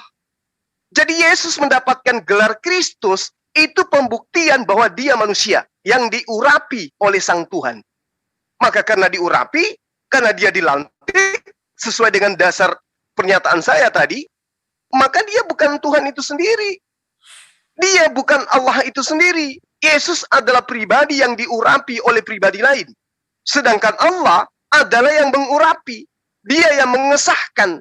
Dia yang kemudian melantik. Dia yang kemudian menjadikan Yesus anak Maria itu sebagai utusan yang diurapi. Maka dia mendapatkan gelar Kristus. Ini yang perlu dipahami. Kita jujur-jujuran aja. Terlepas daripada konsep iman Anda, saya hargai itu.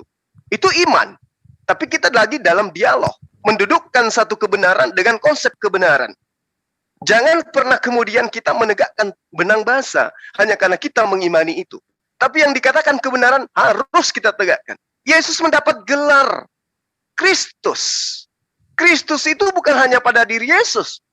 Kores juga, Harun juga, ya, Salomo juga, Saul juga. Itu semuanya Kristus. Mereka ini orang-orang yang diurapin. Lalu kemudian coba Anda teropong dalam Kisah Para Rasul 3. Apa yang diterangkan di sana? Allah Abraham ya, menginginkan kemudian terhadap hambanya Yesus Kristus. Yesus disebut hamba. Dan Bapak tidak memiliki kepribadian yang boleh disebut sebagai hamba. Kenapa? Karena dia adalah Khalik. Lalu kalau Anda mengatakan saya keliru karena Paulus dan Roma, ingat saya katakan sekali lagi, yang menyebabkan kemudian orang Roma menerima ajaran Kristen itu karena orang-orang Yahudi sendiri yang mengajarkan itu kepada mereka. Demikian. Aku jawab ya. Nah ini gini. Nggak ada perubahan ya. Jadi siapakah Yesus gitu ya? Dia mengatakan before Abraham was I am. Dia adalah I am, yaitu Allah yang menyatakan diri kepada Musa, I am that I am. Dan dia adalah Yehova gitu. Jadi nggak ada perubahan ya. Kemudian selalu kan kita harus ngomong bahwa memang dia adalah Allah dan manusia. Di saat dia menjadi manusia tujuannya apa sih? Untuk melaksanakan kehendak Allah gitu. Nah, di dalam kemanusiaannya dia harus mati untuk menebus dosa manusia. Memang dia hamba, dia diurapi. Dia adalah manusia yang diurapi menjadi juru selamat gitu loh. Ya, jadi di dalam kemanusiaannya itu dia memang utusan gitu. Tetapi harus tahu bahwa dia itu juga adalah Allah gitu loh. Jadi dia mengatakan before Abraham was I am. Dia menerima penyembahan dan tidak menolak. Sekalipun dia tahu bahwa tidak ada yang boleh disembah selain Allah. Kenapa? karena dia adalah Allah gitu loh. Jadi jangan dicampur aduk gitu. Jadi dia Allah, dia juga manusia. Kita nggak menyangkal dia memang utusan, dia menjadi hamba, menjadi tebusan bagi banyak orang. Tujuan dia datang untuk mati di atas kayu salib, gitu. Jadi manusianya ya tetap manusia gitu. Ada manusia kemanusiaan. Ya silakan Pak, siapa namanya? Pak. Iya, oke. Ya saya terima kasih Pak Pras sudah bantah bahwa Yesus itu menyatakan ilahi indirectly ya. Sekarang gini, saya mau lihat dari sisi akademis aja gitu ya. Tadi Bang Suma bilang karena tetap kekeh megang bahwa teori Bang Suma bahwa itu ulah bangsa Romawi. Gara-gara menurut Bang Suma Yesus tidak mengatakan Allah, itu tidak ada korelasi gitu loh antara dua. Yesus tidak menyatakan sebagai Allah, kalaupun itu benar ya, sama bangsa Romawi gitu loh. Nggak usah bawa Yesus dan itu deh. Yang tadi saya jelasin soal Syria aja, itu udah gugur secara teori. Kalau kita mau melihat dalam kerangka akademis ya, kalau kita mau ngelihat kerangka secara sains ya. Kalau kita mau bawa kalau Bang Suma mau berteori bahwa itu sumbernya penyembahan Yesus itu dari Romawi, itu artinya penyembahan Yesus itu paling awal harus ada di Romawi gitu loh. Bukan nggak boleh ada di negara lain, nggak boleh di Syria, nggak boleh ada di Mesir, nggak boleh di yang lain. Jadi kalau itu udah ada secara akademis sudah gugur gitu, tanpa harus bawa Yesus. Nah sekarang Pak Pras sudah jelasin bahwa pemahaman Bang Suma bahwa Yesus tidak menyatakan dia sebagai Allah itu tidak tepat. Nah sekarang tadi Pak Suma udah jelasin sebelum Abraham ada aku ada. Sekarang mau tambahin lagi, Yesus bilang semua yang all that belong to the Father is mine. Yohanes 16 ayat 15, Yesus said, semua yang Bapa miliki adalah milik saya. Kemudian Yesus juga berkata, apa yang Bapa kerjakan, aku kerjakan. Kalau Yesus bukan Allah ya, bukan berarti itu ada dua Tuhan gitu loh. Ada Tuhan besar sama Tuhan kecil. Ya, Tuhan besarnya adalah Allah dan Tuhan kecilnya Yesus. Karena nggak ada yang punya kuasa seperti itu. Ya, semua yang milik Bapa adalah milik aku. Yesus berkata gitu.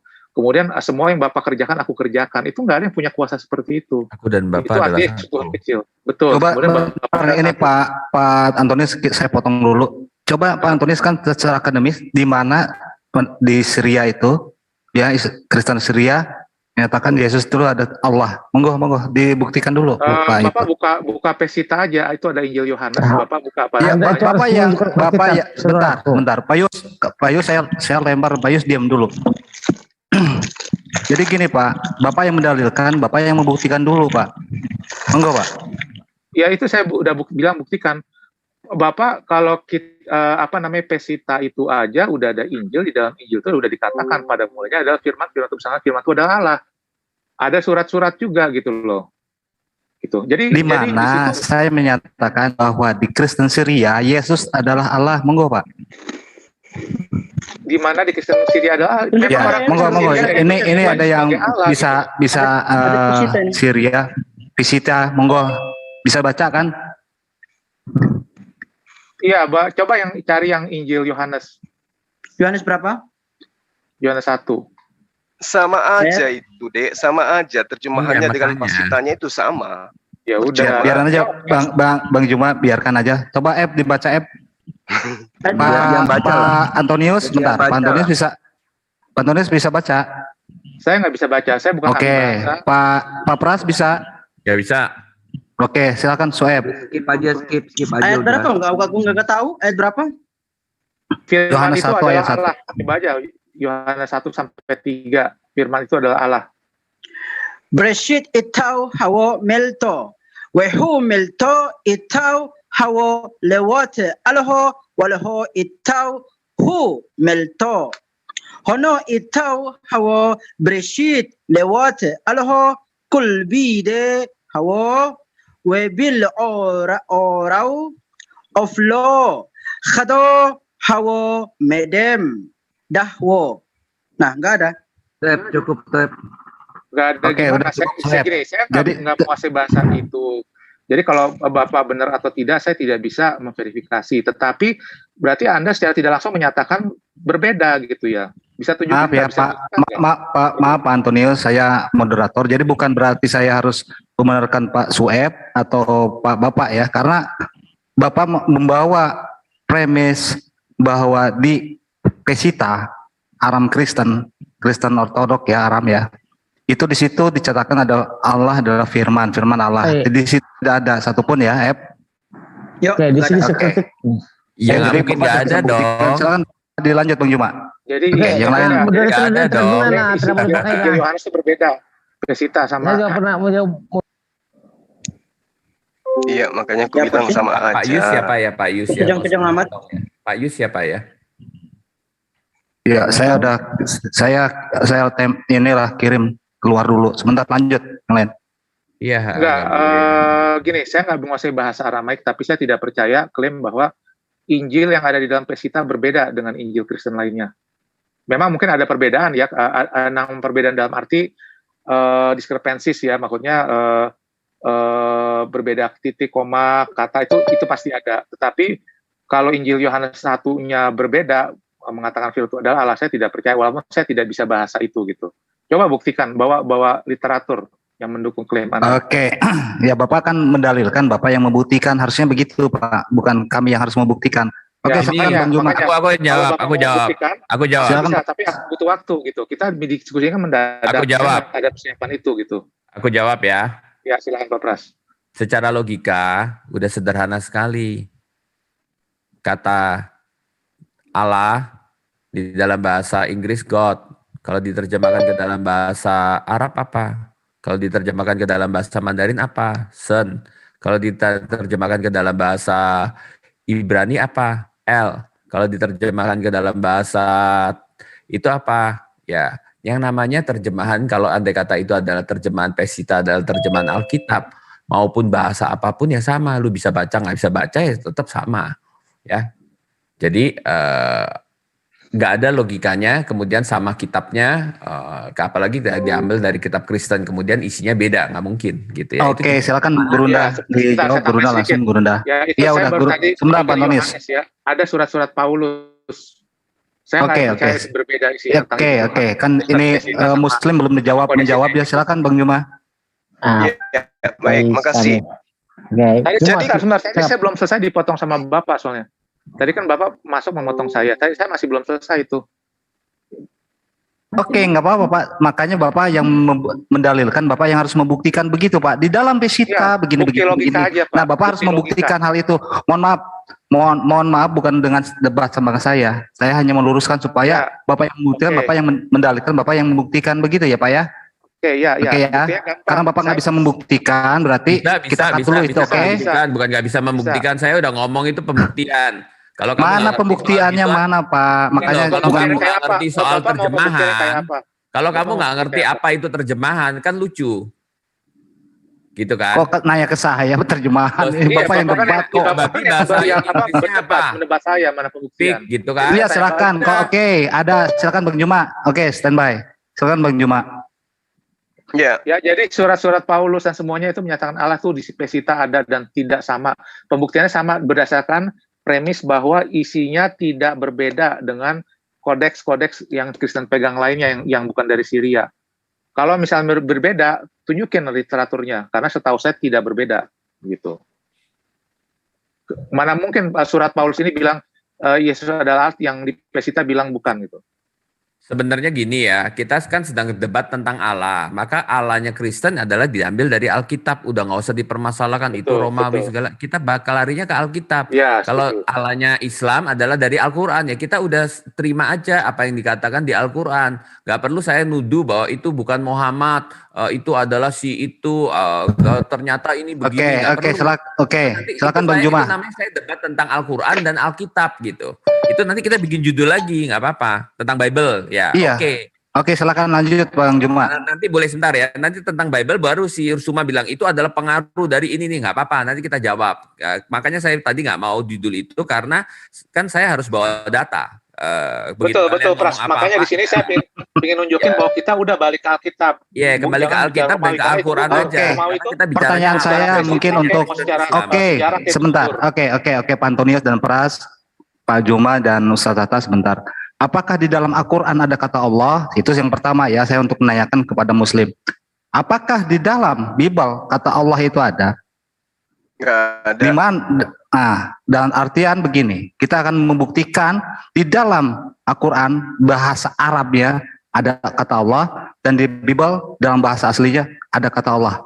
Lanjut, Bung Juma, monggo. Iya, ini makanya tadi saya heran ketika kita membahas Ini jadi judulnya berubah ke bahasa. Kan tadi saya udah bilang kita bukan sedang ikutin aja Pak.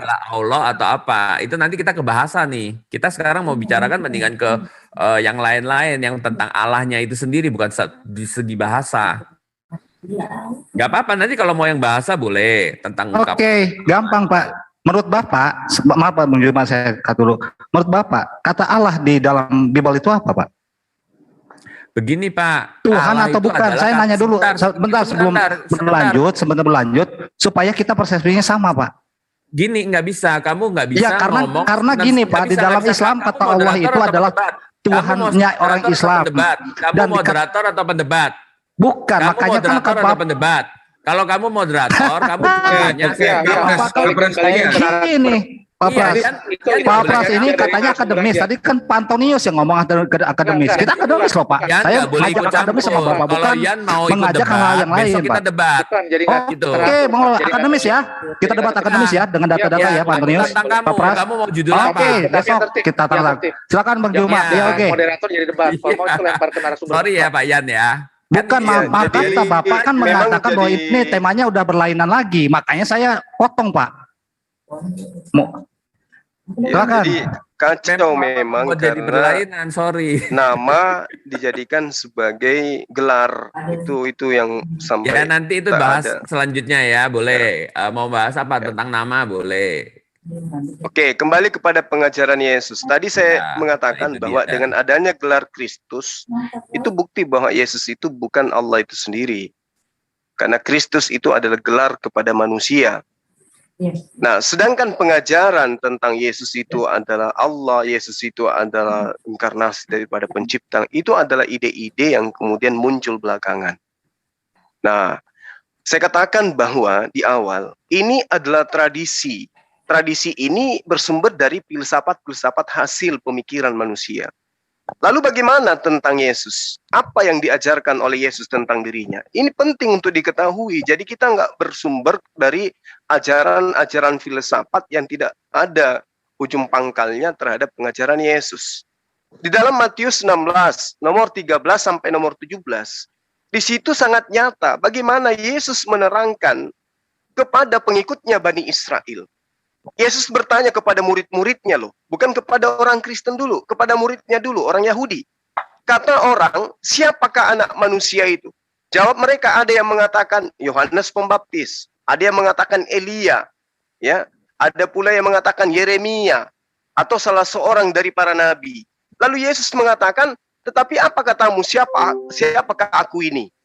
Maka Simon yang mengambil posisi menjawab waktu itu, engkau adalah Mesias, anak dari Allah yang hidup. Kata Yesus kepadanya, berbahagialah engkau Simon, sebab bukan manusia yang menyatakan itu kepadamu, melainkan Bapakku yang di langit.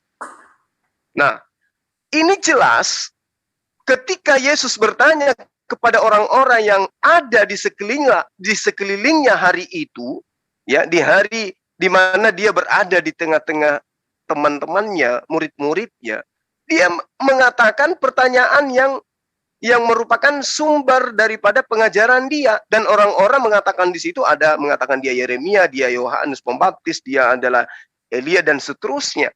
Nah, sama ketika zaman ini kemudian Yesus itu bertanya kepada teman-teman, ada yang mengatakan Yesus itu Bapa itu sendiri, ada yang mengatakan Yesus itu adalah anak Maria, ada yang mengatakan dia adalah nabi, ada yang mengatakan dia adalah Mesias dan seterusnya. Sama. Tapi apakah kemudian itu benar? Jawaban yang paling benar menurut Yesus adalah ketika Simon berkata, engkau adalah Mesias atau Kristus. Yesus adalah Kristus. Yesus adalah orang yang diurapi oleh Allah. Itu jawaban Simon. Dan apa kata Yesus? Apa reaksi Yesus? Di nomor 17-nya, berbahagialah engkau Simon, sebab bukan manusia yang mengatakan itu kepadamu, melainkan Bapakku yang ada di langit. Di sini, Yesus menegaskan bahwa yang menyatakan kepada Simon bahwa Yesus itu adalah Mesias, Kristus, orang yang diurapi, adalah Allah yang di langit. Yesus adalah Mesias. Yesus adalah Kristus. Yesus adalah seorang yang diurapi. Dia disahkan oleh Allah menjadi nabi dan rasul. Itu bukan pernyataan Simon atau manusia, bukan pernyataan Bang Suma, bukan pernyataan pendeta, bukan pernyataan para teolog, bukan pernyataan dari profesor atau dokter-dokter teologi, bukan. Bahkan itu bukan pernyataan dari Yesus itu sendiri, tapi itu adalah pernyataan dari Allah yang di surga, ya, Allah yang di langit atau Bapa yang di surga. Allah sendiri yang menyatakan bahwa Yesus adalah Mesias. Allah sendiri yang mengatakan bahwa Yesus adalah seorang yang diurapi, disahkan oleh Allah. Jadi kemudian ketika ada ajaran yang muncul mengatakan Yesus adalah Bapa itu sendiri, ini ajaran dari mana? Yesus bersoal jawab kepada murid-muridnya dan endingnya adalah dia adalah Mesias, anak Allah yang maha tinggi, anak Allah, utusan Allah yang maha tinggi. Artinya bahwa ya kita hanya mengotori mulut ketika mengatakan Yesus itu adalah Bapa itu sendiri. Karena Yesus mengajarkan nyata di dalam kitab Anda bahwa Allah yang ada di langit mengatakan kepada Simon, mengilhamkan kepada Simon, Yesus yang ada di tengah-tengahmu itu adalah Mesias. Dia adalah Al-Masih, dia adalah Kristus. Dah selesai. Nah, kalau kemudian Anda menjadikan dia Tuhan, itu sumbernya dari ide-ide yang muncul di luar daripada pengajaran Yesus. Itu yang ingin saya tanamkan kepada sahabat-sahabat, bahwa sejauh apapun Anda mau mengatakan di bahasa Pesita dalam Yohanes 1 dan seterusnya, itu EGP. Saya hanya berdasar terhadap ajaran Yesus, bahwa dia adalah Mesias, utusan Allah yang diurapi. Demikian. Saya tambah. Oke. Jadi kita santai aja ya, gantian ya. Jadi gini, kita harus bisa pakai kitab suci. Ya. Maka saya contohkan Tuhan yang benar itu seperti apa. Nah, kalau ajaran Samawi, Allah memperkenalkan dirinya dengan cara mengutus para nabi. Nah, tapi saya contohkan dua nabi dulu, yaitu Yesus dengan Nabi Muhammad. Sesuai dalil. Pertama, ajaran Samawi itu, yang diutus itu harus mengakui bahwa dia utusannya Allah. Yesus mengakui. Dalam Matius 15:24 dia mengakui diutus untuk Israel. Nah, Nabi Muhammad, wa ma arsalnaka illa rahmatan lil alamin. Diutus untuk seluruh alam. Terus harus mengaku dirinya nabi. Sebagaimana Markus 6:4. Ketika Yesus ditolak mengatakan, beginilah seorang nabi diterima di mana-mana kecuali tempat tinggalnya. Juga Lukas 24:19. Dia seorang nabi. Nabi Muhammad juga dalam Al-Qur'an, maka Muhammadun aba ahadin min rijalikum walakin Rasulullah wa khataman nabiyyin. Berarti sama-sama, ya. Nah, terakhir, harus menerima firman, ajaran atau wahyu. Kalau Nabi Muhammad, wa ma yantiqu anil hawa in huwa illa wahyu yuha. Jadi apa yang disampaikan adalah wahyu. Kalau Yesus dalam Yohanes 12:50, apa yang kusampaikan sebagaimana yang difirmankan oleh Allah kepadaku. Berarti sama dengan Nabi Muhammad, wa ma yantiqu anil hawa in huwa illa wahyu yuha. Bahkan dalam Yohanes 8:26, apa yang kusampaikan sesuai dengan apa yang kudengar. Lagi-lagi sama dengan wa ma yantiqu anil hawa in huwa illa wahyu yuha. Juga harus mengajarkan keselamatan dengan cara mengaku dirinya utusan dan Tuhan yang benar adalah Allah. Dan kalau Nabi Muhammad, la ilaha illallah Muhammadur Rasulullah. Kalau Yesus, ya Yohanes 17:3, mengenal satu-satunya Tuhan yang benar yaitu Allah dan mengenal Yesus yang telah Engkau utus. Jadi itu ajaran Samawi.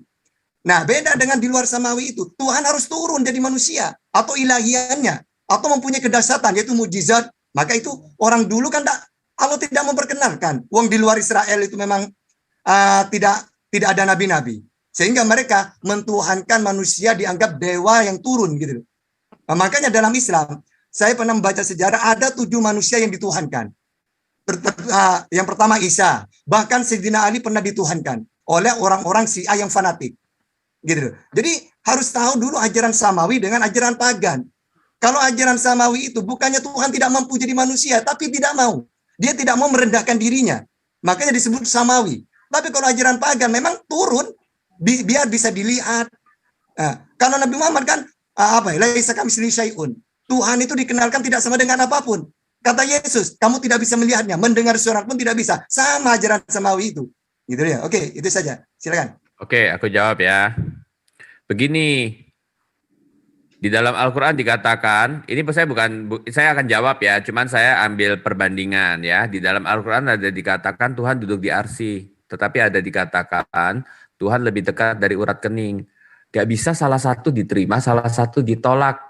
Ataupun saya mengatakan bahwa itu berbeda atau gimana, saya harus membiarkan kalian menjelaskan. Dan semuanya itu diterima, tetapi dalam pengertian yang benar. Demikian pula di dalam Alkitab memang jelas. Yesus adalah nabi, Yesus adalah utusan, Yesus adalah manusia. Ya benar, gak ada salahnya. Tetapi Alkitab yang sama, di dalam bagian yang sama menyatakan bahwa firman itu adalah Allah, firman menjadi manusia.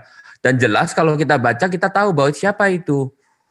Belum lagi saya masuk kepada satu definite artikel untuk dua hal, yaitu the Father and God.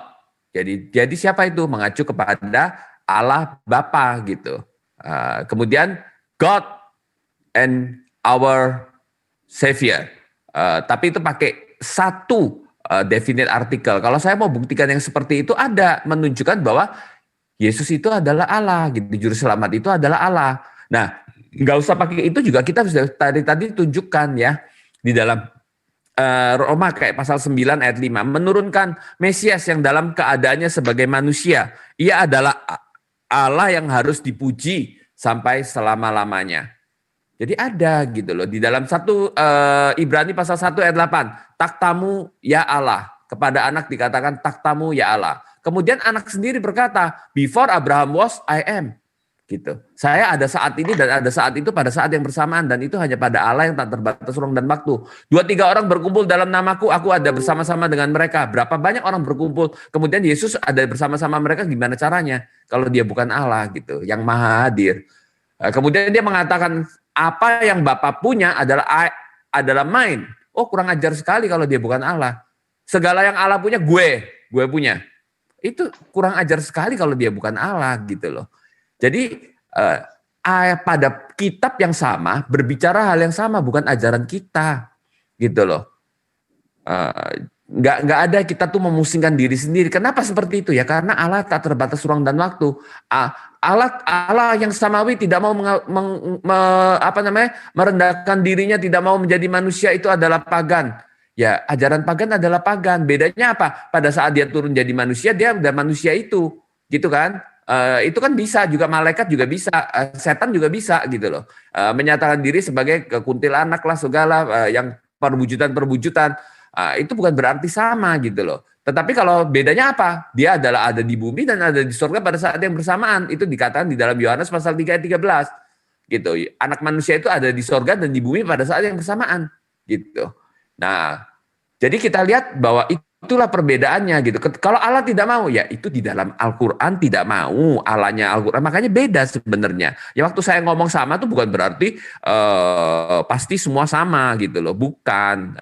Cuman di aspek yang mengatakan tentang Allah yang tak terbatas ruang dan waktu. Kemudian Allah yang tak serupa dengan apapun. Allah yang pencipta. Nah kalau soal ngomong cuman pencipta doang ya sama. Tetapi begitu Allahnya dijelaskan ya beda gitu.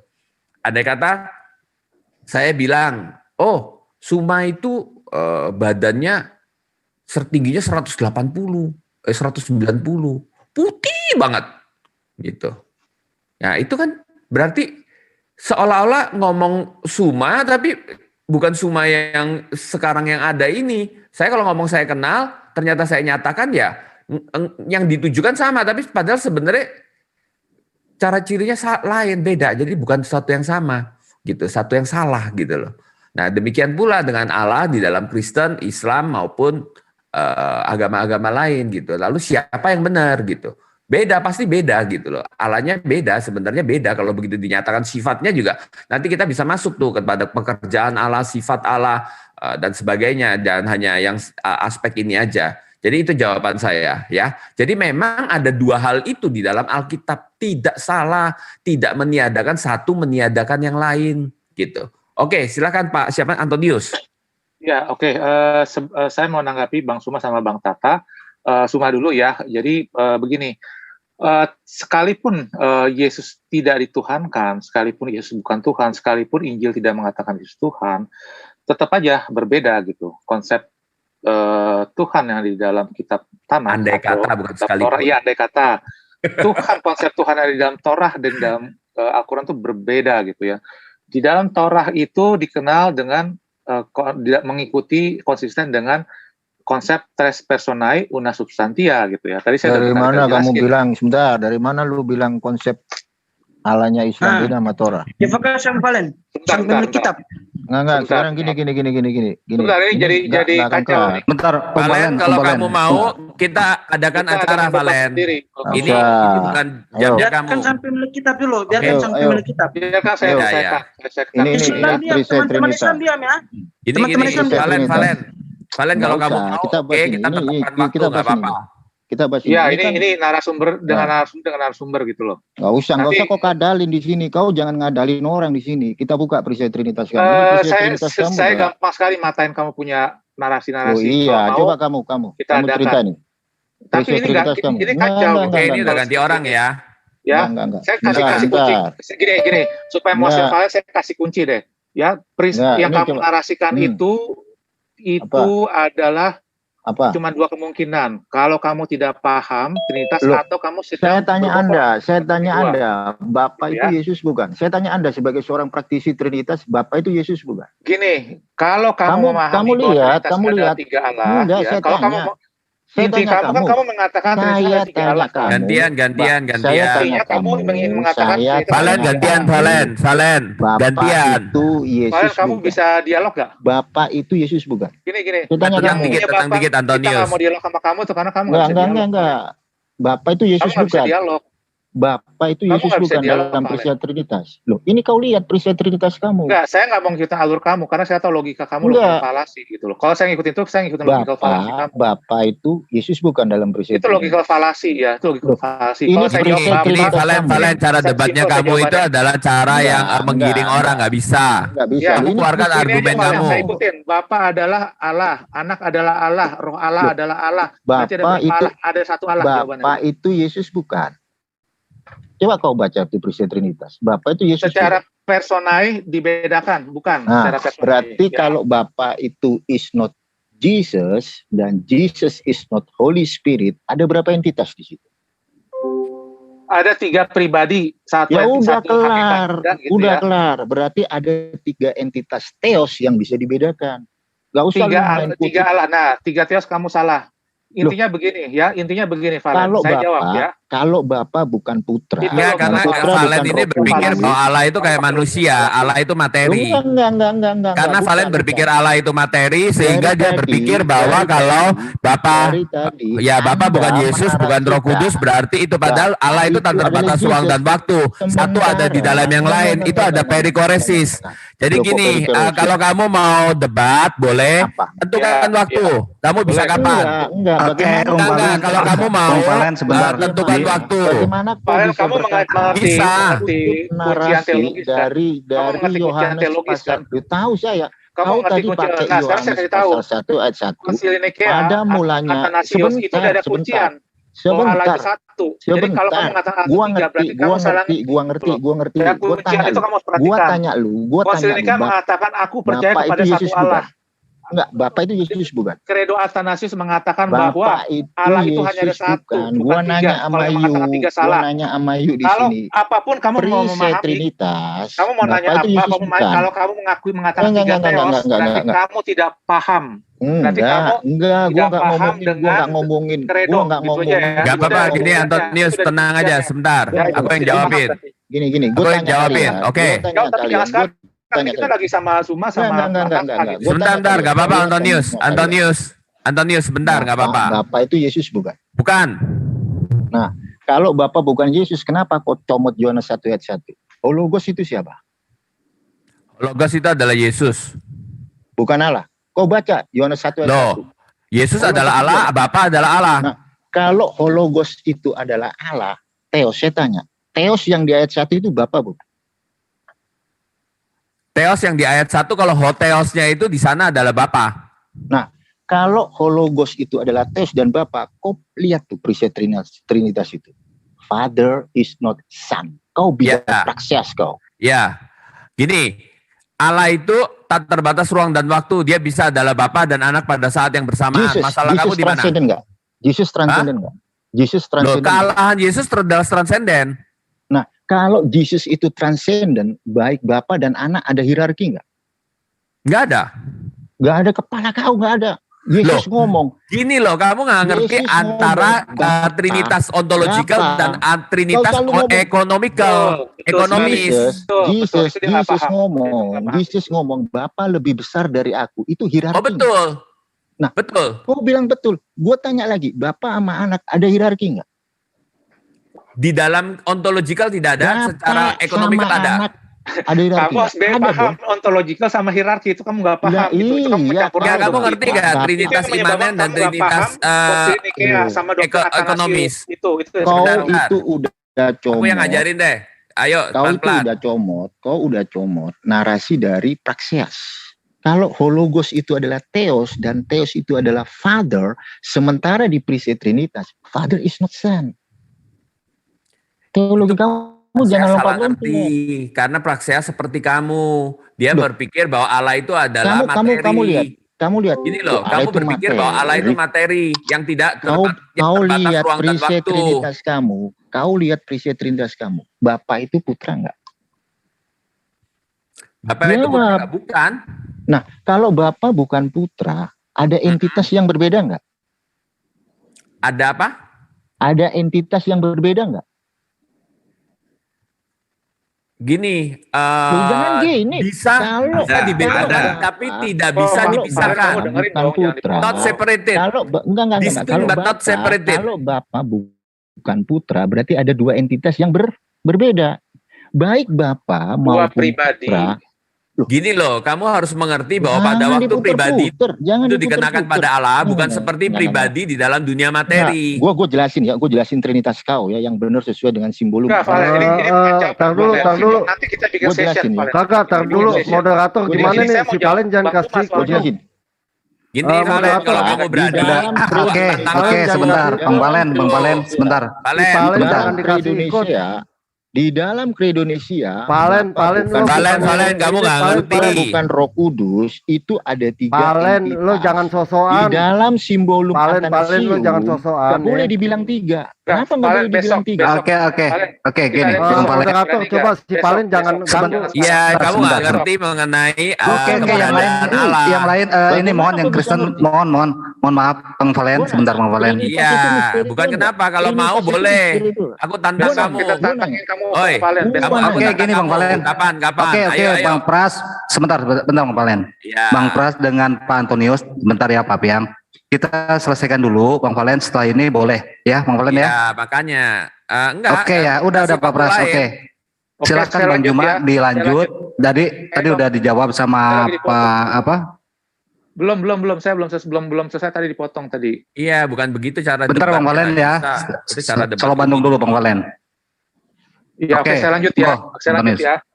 Terima kasih. Jadi gini, poin saya begini ya untuk Bang Suma. Kan tadi saya mau jawab Bang Suma sama Bang Tata. Walaupun Yesus tidak dituhankan di dalam perjanjian baru, tetapi konsep Tuhan itu berbeda ya. Konsep bertuhan di dalam kitab Torah itu tres personae una substantia ya. Jadi dikenal adanya 3 personae yaitu jangan ngomong Torah sebentar. Ini gua pemegang Torah. Besok Valen. Saya tantang kamu besok, tapi kamu dengerin. Ya, kamu pemegang Torah apaan? Ya. Kamu siapa? Aduh. Besok kalau kamu berani. Iya, kalau kamu berani kita debat. Nggak usah potong orang. Nggak dipotong. Ya, tres personae una substantia. Saya bisa tunjukin.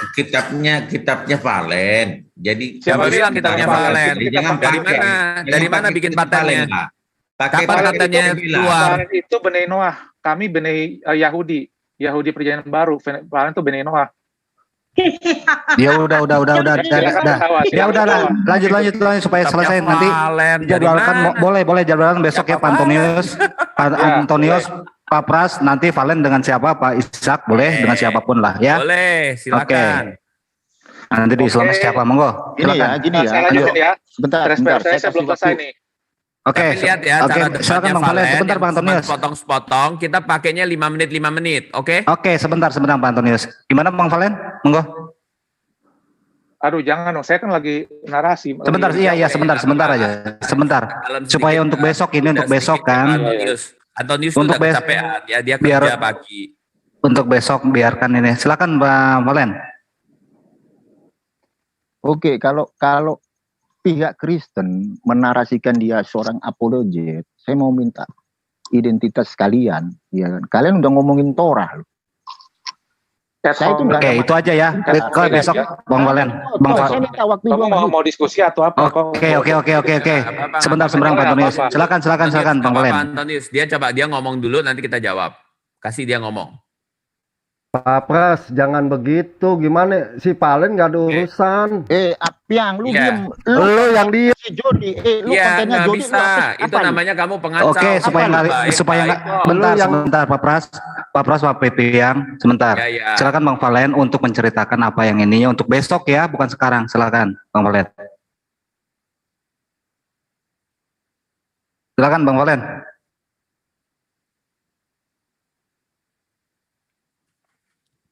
Oke, Udah dengar? kita lanjut. Gimana Bang Valen? Monggo dibuka aja. Oke, ya. Kalau kalian para praktisi Kristen berapologet, pernah nggak lu Antonius lu dialog sama gua, lu open camp? Kalian menarasikan saya Yahudi KW. Gua sudah ngomong nama pribadi gua lengkap. Gua berkomunitas di Etskain. Jangan kau narasikan yang ngawur-ngawur. Bisa gua tuntut lu. Gua punya komunitas lu di Etskain. Gua diawasi Rabbi Tovia Singer. Tovia Singer sekalian lu panggil deh. Gak usah lu ngomong. Coba gue tanya lu. Lu bergereja di mana lu? Pak Pras, jangan dijawab. Saya bilangin udah jangan dijawab. Ngapain gue urusan sama lu? Harus bergereja di mana? Buka camp apa? Lu berani debat gak? Gue akhiri. Gue nggak mau dialog Pras, dengan orang jangan nggak dijawab. jelas. Pak Pras, Pak Pras sama dengan orang nggak jelas. jangan dijawab ya. Nggak berani aja lu. Aduh, keluarin situ. Pak Pras. Siapa Tovia Singer sini? Datang. Oke, karena nggak ada ini. Jangan ke personal ya, monggo ya, Pak Pras, Pak Antonius, semua nggak usah ini. Apapun dia, apapun Pak Valen, Bang Valen di sini, Pak Antonius, Pak Pras ini nggak usah ada soal personal ya. Silakan Bang Juma atau Pak Antonius silakan. Pak Piang Bentar, selesaikan dulu. Pak Yan, saya minta izin live ya. Betul. Terima kasih teman-teman ya. Oke. Udah selesai ya, Apiang ya. Udah itu ya. Terima kasih. Oh iya, oke. Gini, kalau debat udah ada orang ketiga masuk, berarti debatnya kita berhentikan aja dulu. Kalau mau bikin judul baru gitu. Oke ya, kita akhiri dulu ya. Ya. Atau mau tutup dulu masing-masing, silakan Pak Pras tutup, nanti Bang Juma lanjut. Ya, aku bicara dulu ya. Jadi gini. Silakan. Kalau kita bicara tentang doktrin Kristen, maka yang kita pakai adalah seluruh kitab, nggak ada satu bagian yang kita buang, gitu. Seluruhnya itu ada satu kesatuan, nggak bisa satu ayat dipertentangan dengan ayat lain, kecuali memang itu bertentangan. Kalian tunjukkan, buktikan. Ini kok bertentangan, kenapa bisa begini, gitu. Nah, kemudian tentang Yesus adalah, ini kan sebenarnya masuknya adalah Allah yang esa ya. Bapa, Anak, dan Roh itu bukan tiga Allah, bukan tiga yang terpisah gitu. Allah perwujudannya dan Rohnya itu adalah satu, bukan tiga gitu. Nah, kemudian kita lihat bahwa Allah itu tidak pernah berubah gitu loh. Jadi jangan pada waktu kita bicara kemanusiaan Yesus, kok Allah mati? Siapa yang bilang Allahnya mati? Bukan kealahan, manusia jiwa aja nggak mati. Tapi hari ini kan nggak disinggung soal mati, ini cuman saya kasih contoh ekstrimnya. Gitu. Allah kok lapar? Ya bukan Allahnya yang lapar gitu ya. Manusia Yesus adalah manusia. Utusan ya benar. Allah ya benar gitu. Di bidang dia sebagai manusia datang untuk mati di atas kayu salib, dia menempuh kehidupan, semuanya adalah kehidupan manusia. Utusan benar, hamba penyelamat, menyerahkan dirinya menjadi tebusan buat kita. Jadi dia tuh menjadi hamba gitu, melayani, memberikan pelayanan untuk manusia. Karena kenapa? Karena manusia itu lemah, tidak ada kekuatan, tidak mampu menyelamatkan dirinya sendiri. Diberikan hukum Taurat bukan bisa jadi benar, tapi justru malah berdosa. Malah ada dalil untuk menuntut kesalahan gitu. Jadi kita lihat bahwa yang dibicarakan itu adalah Allah yang esa, perwujudannya yang adalah anaknya. Anak itu adalah the image of the invisible God. Karena itu sama nggak? Beda dong. The image sama the invisible God. Tapi the image-nya siapa? The image-nya Allah. Jadi dia Allah bukan dia Allah dong. Ya. Kalau gitu itu dua dong. Enggak dong. Kalau itu adalah manusia dan bersifat materi ya dua. Tetapi Allah itu tidak demikian gitu. Makanya Allah tidak menyerupai apapun. Jadi jangan dibayangkan seperti manusia. Kenapa dia bisa gitu? Dia terbatas ruang dan waktu. Gitu ya. Jadi konsep-konsep seperti itu yang perlu dipahami gitu. Nah, kalau dengan Valen ya boleh. Nanti kita lakukan acara. Tapi kalau kelihatannya dengan caranya Valen, aku berpikir kalau dengan Valen itu tanya jawab. Sebentar. Aku tidak mengkritik kamu. Oi. Ini kok nggak sopan sih ya? Enggak. Lu open cam aja enggak, gereja kau di mana? Ngapain gua dialog dengan orang? Ngapain gua harus kasih tahu lu? Lu orang bener atau orang nggak bener? Gua kan nggak tahu. Ngapain juga gua harus ngasih tahu lu? Ya ngapain gua? Oke, jadi gini Pak Pras, mohon maaf nih Pak Pras, jangan bawa ke Bang Valen, Bang. Bang. Kenapa harus itu? Iya udah, nggak usah ke Bang Valen, udah. Iya, jadi kalau mau ya debat secara baik gitu, berargumen secara baik. Kalau iya udah, lanjut, nggak usah bawa ke Bang Valen. Aja di Surabaya, debat aja di Surabaya, gua undang lu, gua suruh dateng lu, ya, gua siapin. Lu itu kayak preman, ngomong-ngomongan lu tuh ngomongan preman. Kita di sini lu kayak preman, emang Bapak gereja dulu nggak preman? Gua nanya lu. Lu tau nggak historical Bapak gereja kayak gimana? Ya, yang kayak preman itu guru Yesus. Bang Pras, Bang Valen udah. Silakan Bang Pras, nggak usah bawa-bawa ke Bang Valen ya, udah. Iya, oke. Nanti kita jadwalkan aja dengan Bang Valen. Ya, udah selesai. Enggak. Ya Pak Antonius, silakan. Pak Antonius. Pak Antonius itu dari tadi udah kecapean dia. Pak Antonius. Closing. Ya, saya ke-mute. Tadi saya ke-mute. Saya mau closing ya. Oke, jadi begini ya closing saya. Pertama, bahwa Allah di dalam Tuhan di dalam kitab-kitab sebelumnya sama di Quran itu berbeda ya. Walaupun itu walaupun Quran menyebut bahwa mereka akan menyebut Allah gitu. Tadi ayatnya sudah saya baca, tetapi Tuhan di dalam kitab-kitab sebelumnya itu adalah tres personae una substantia.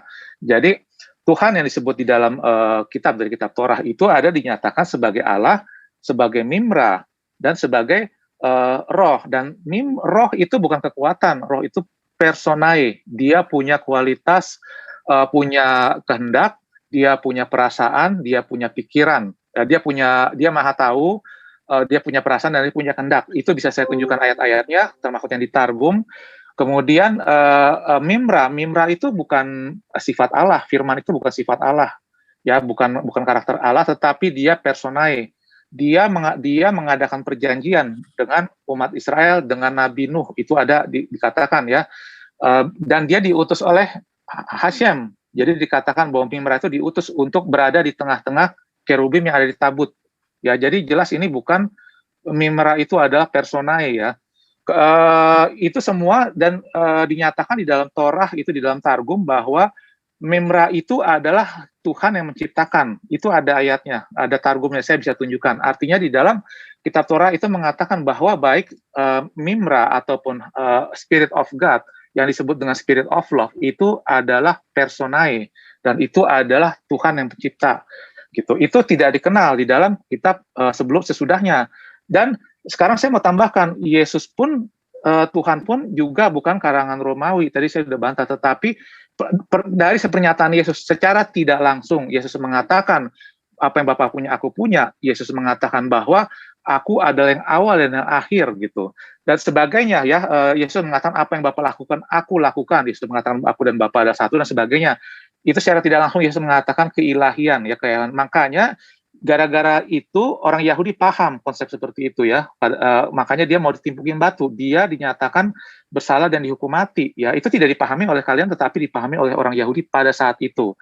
Dan murid-murid Yesus itu menjelaskan apa yang indirect yang dinyatakan Yesus itu dijelaskan ya. Contohnya tadi Yohanes 1 firman itu adalah dan Filipi, surat-surat Paulus dan sebagainya itu menjelaskan bahwa Yesus adalah Allah gitu loh. Nah kemudian apalagi tadi mengenai Credo Nikea, kebetulan tadi singgung ya. Credo Nikea itu udah ada kunciannya. We believe in one God. Itu satu Allah. Begitu juga dengan Credo Athanasius itu dikatakan and yet they are not three God. Di situ ada statementnya. So we forbidden by the Catholic religion to say there are three gods or three lords. Itu udah ada kuncian, nggak bisa dibilang bahwa kredo ini bicara tentang tiga Allah. Mau diputar-putar apapun, mau itu persepsi pengertian secara subjektif tidak bisa jadi bukti. Tetapi kuncinya udah jelas. Jadi siapapun yang mengatakan Credo Athanasius, Nikea itu tiga Allah, berarti dia tidak mengerti gitu loh. Atau dia sedang mendistorsi atau sedang berbohong dengan cara mendistorsi.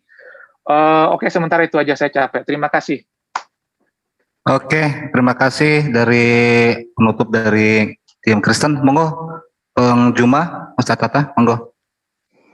Monggo Bang Juma dulu. Iya. Baik, terima kasih. Di dalam Al-Quran, ketika berbicara mengenai Allah Subhanahu wa Ta'ala, pencipta langit dan bumi, diterangkan alhamdulillahilladzi khalaqas samawati wal ardh wa ja'alaz zulumati wan nur tsummal ladzina kafaru bi rabbihim ya'dilun. Segala puji bagi Allah yang telah menciptakan langit dan bumi dan menjadikan gelap dan terang, namun demikian orang-orang kafir masih mempersekutukan Allah ya dengan sesuatu. Lalu kemudian di dalam kitabnya Bani Israel, Nehemia 9 nomor 6, di situ diterangkan bahwa hanya Engkau adalah Tuhan. Engkau telah menjadikan langit. Ya, langit, segala langit dengan segala bala tentaranya. Dan bumi dengan segala yang ada di atasnya. Dan laut dengan segala yang ada di dalamnya. Engkau memberi hidup kepada semuanya itu dan bala tentara langit sujud menyembah kepadamu. Yang dimaksud di sini bukan Yesus. Tapi ketika Allah mengatakan di dalam Nehemia ini, bumi dengan segala yang ada di atasnya, ini termasuk Yesus di sini. Jadi Yesus itu adalah ciptaan. Jadi kalau ada kemudian ide-ide yang muncul belakangan menceritakan tentang Yesus adalah Tuhan, sekali lagi saya katakan, yang saya terangkan tadi itu tidak keliru.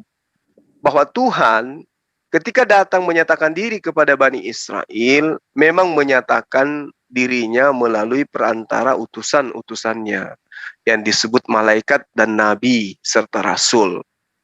Nah, memang banyak teologi Kristen penganut doktrin Tritunggal yang berupaya membela doktrinnya dengan mencoba menafsirkan dan ya saya katakan memelintir beberapa dalil dalam Bible, dalam hal ini Perjanjian Lama dan juga bahkan tulisan Yohanes. Untuk apa? Untuk meneguhkan doktrin Tritunggal. Mereka melakukan itu untuk semata-mata menyenangkan, awalnya untuk menyenangkan orang-orang yang memang sudah menganut ajaran Tritunggal. Jadi tulisan-tulisan Yohanes kemudian diklaim sebagai pengajaran doktrin Tritunggal. Ya, memang harus mereka mati-matian memperjuangkan itu. Meski ya Yohanes sendiri, si penulis Bible ini, telah menegaskan dengan sangat gamblang dan terang benderang bahwa semua hal yang dia tulis di Bible-nya adalah untuk membuktikan bahwa Yesus itu adalah Mesias. Yesus itu adalah orang yang diurapi. Kalau Mesias ini konsepnya berdiri sendiri antara Kristen dengan praktis Yudaism, maka jelas bahwa Kristen itu memiliki konsep Mesias yang berbeda dengan Kristen, dengan Yahudi. Di mana Mesias bagi Yahudi adalah orang yang diurapi, orang yang dinisbahkan, orang yang memiliki kedudukan lebih tinggi daripada Yahudi biasa. Tapi kalau kemudian konsep Mesias ini disamakan dengan Yahudi lalu digunakan di Kristen, maka Kristen pun harus mengakui bahwa Yesus itu bukan Tuhan. Tapi kalau Kristen ini konsepnya berbeda dengan praktis Yudaism, boleh jadi Mesias ini memang Tuhan. Kenapa? Karena memang dari sejak dulu ada pengajaran-pengajaran yang mendudukkan dewa-dewa nusul menjadi manusia. Nah, Yohanes sendiri itu tidak pernah menyatakan bahwa Bible yang ditulisnya adalah untuk membuktikan kalau Yesus itu adalah Tuhan sejati atau Tuhan Tritunggal adanya. Itu tidak pernah. Dalam Bible-nya, dalam tulisannya Yohanes, itu jelas menyatakan bahwa satu-satunya Allah yang benar, Allah sejati, adalah Sang Bapa yang ada di langit. Itu pernyataan Yohanes. Dan tidak ada Yohanes mengatakan bahwa Yesus itu adalah Bapa itu sendiri. Tidak ada itu. Ketika dikatakan Yohanes 13, ya, aku guru dan Tuhan. Tuhan ini apa? Siapapun bisa disebut sebagai Tuhan. Orang-orang yang kemudian duduk sebagai orang yang diurapi itu juga disebut Tuhan. Ya, Sayyid disebut sebagai guru, disebut sebagai junjungan, disebut sebagai orang yang menjadi contoh. Itu biasa. Tapi kemudian ketika masuk di Indonesia, yang tadinya kurios, itu berubah menjadi Tuhan. Di mana orang Indonesia memahami secara keseluruhan, apapun agamanya, Tuhan itu adalah pencipta langit dan bumi. Nah, ini sengaja dirubah, yang tadinya Tuhan menjadi Tuhan. Jadi sekali lagi saya katakan, pengajaran yang muncul setelah Yesus itu terangkat ke langit, adalah pengajaran yang dijajakan kepada non-Yahudi, di mana pengajarannya itu adalah tidak murni berasal dari ajaran firman Tuhan yang datang kepada nabi-nabi yang diutus kepada Bani Israel. Tetapi ajaran yang disamar-samarkan seakan-akan berasal dari pengajaran para nabi-nabi Yahudi. Demikian, terima kasih. Oke, saya sedikit aja ya. Jadi kalau Pak Fran dengan Bang Antonius yang mengatakan, jadi Islam beda dengan Kristen masalah ketuhanan. Memang beda. Islam itu samanya dengan Yesus. Masalah ketuhanan. Saya pengikutnya Nabi Muhammad. Jelas, karena kami punya kitab suci. Ketika ditanya itu jelas. Tahta siapa Tuhanmu? Allah. Muhammad itu siapa? Ya utusan. Apa tugas? Penyampai firman. Berarti kalau kita ingin selamat, ya mentuhankan Allah. Gitu. Andai kan saya tanya ke Yesus, ya sama. Yesus, kamu siapa? Ya utusan. Apa tugasmu? Penyampai firman. Tuhan yang benar yang harus aku sembah, memperoleh hidup yang kekal. Kalau mentuhankan dia siapa? Ya Allah. Jadi kalau kita memakai ajaran para nabi, mudah ketuhanan itu. Ya, kecuali kita memakai ajaran-ajaran di luar samawi itu. Ya. Makanya kalau apa yang Bapak punya, aku punya, enggak bisa. Apa yang Yesus punya bukan berasal dari dirinya. Sama seperti nabi-nabi yang lain diberi mujizat. Apapun keanehan pada para nabi itu mujizat. Amrun horikun lil adat. Jadi sesuatu yang luar biasa yang diberikan oleh Allah kepada para nabi. Musa bisa membelah laut, ya. Terus Isa bisa menyembuhkan orang buta. Itu mujizat. Sebagai bukti mujizat itu bahwa aku ini utusannya Allah, gitu loh. Nah, makanya aku dan Bapak satu, enggak bisa. Aku di dalam mereka, di dalam aku, Bapak di dalam aku, apa? Jadi mereka juga satu, gitu loh. Bukan hanya Yesus. Aku bukan dari dunia, ternyata banyak juga. Mereka juga bukan dari dunia. Tidak bisa. Ayat-ayat untuk mentuhankan Yesus itu tidak ada. Makanya Israel ya, dengan Islam masih sama tentang ketuhanan itu. Tidak seperti, kalau Kristen 100% sama dengan pagan. Itu 100%. Tuhannya Kristen 100% sama dengan pagan.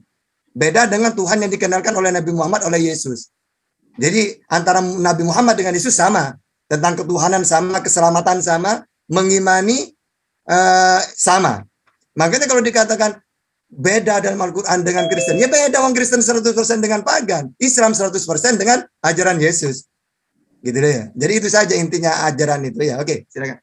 Mantap. Oke, terima kasih Pak Ustadz Tata, Bang Juma, Pak Pras, Pak Antonius. Terima kasih narasumber yang mudah-mudahan di diskusi ini kita ngambil pelajaran yang baik. Monggo, silakan. Yang nggak baik kita buang. Oke ya, biarkan netizen untuk menilai mana yang benar, mana yang salah.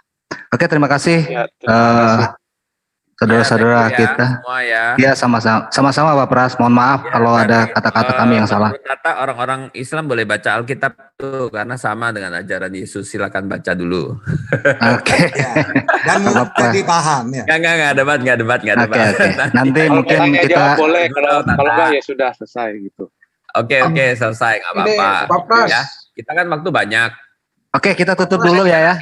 Ya, Pak Pras, Pak Antonius, kita tutup dulu. Iya, supaya iya. nanti kalau mau tanya jawab, monggo di luar sini ya, di luar diskusi Saya juga kita ya. invite ke breakout room. Oke, terima kasih Iwan Billah. Iya, Yang makasih. dimata Allah, Muslim maupun Kristen, silahkan. Ya, Siapa Pak yang Anton, terbaik, kita siapa yang ketemu di enggak ya? RPC ya. Kita Iya, kita oke. tutup kita Oke. tutup dulu dengan kafaratul majelis. Subhanallah wa bihamdika asyhadu alla ilaha illa anta astaghfiruka wa atubu ilaik. Wabillahi taufiq wal hidayah. Wassalamualaikum warahmatullahi wabarakatuh.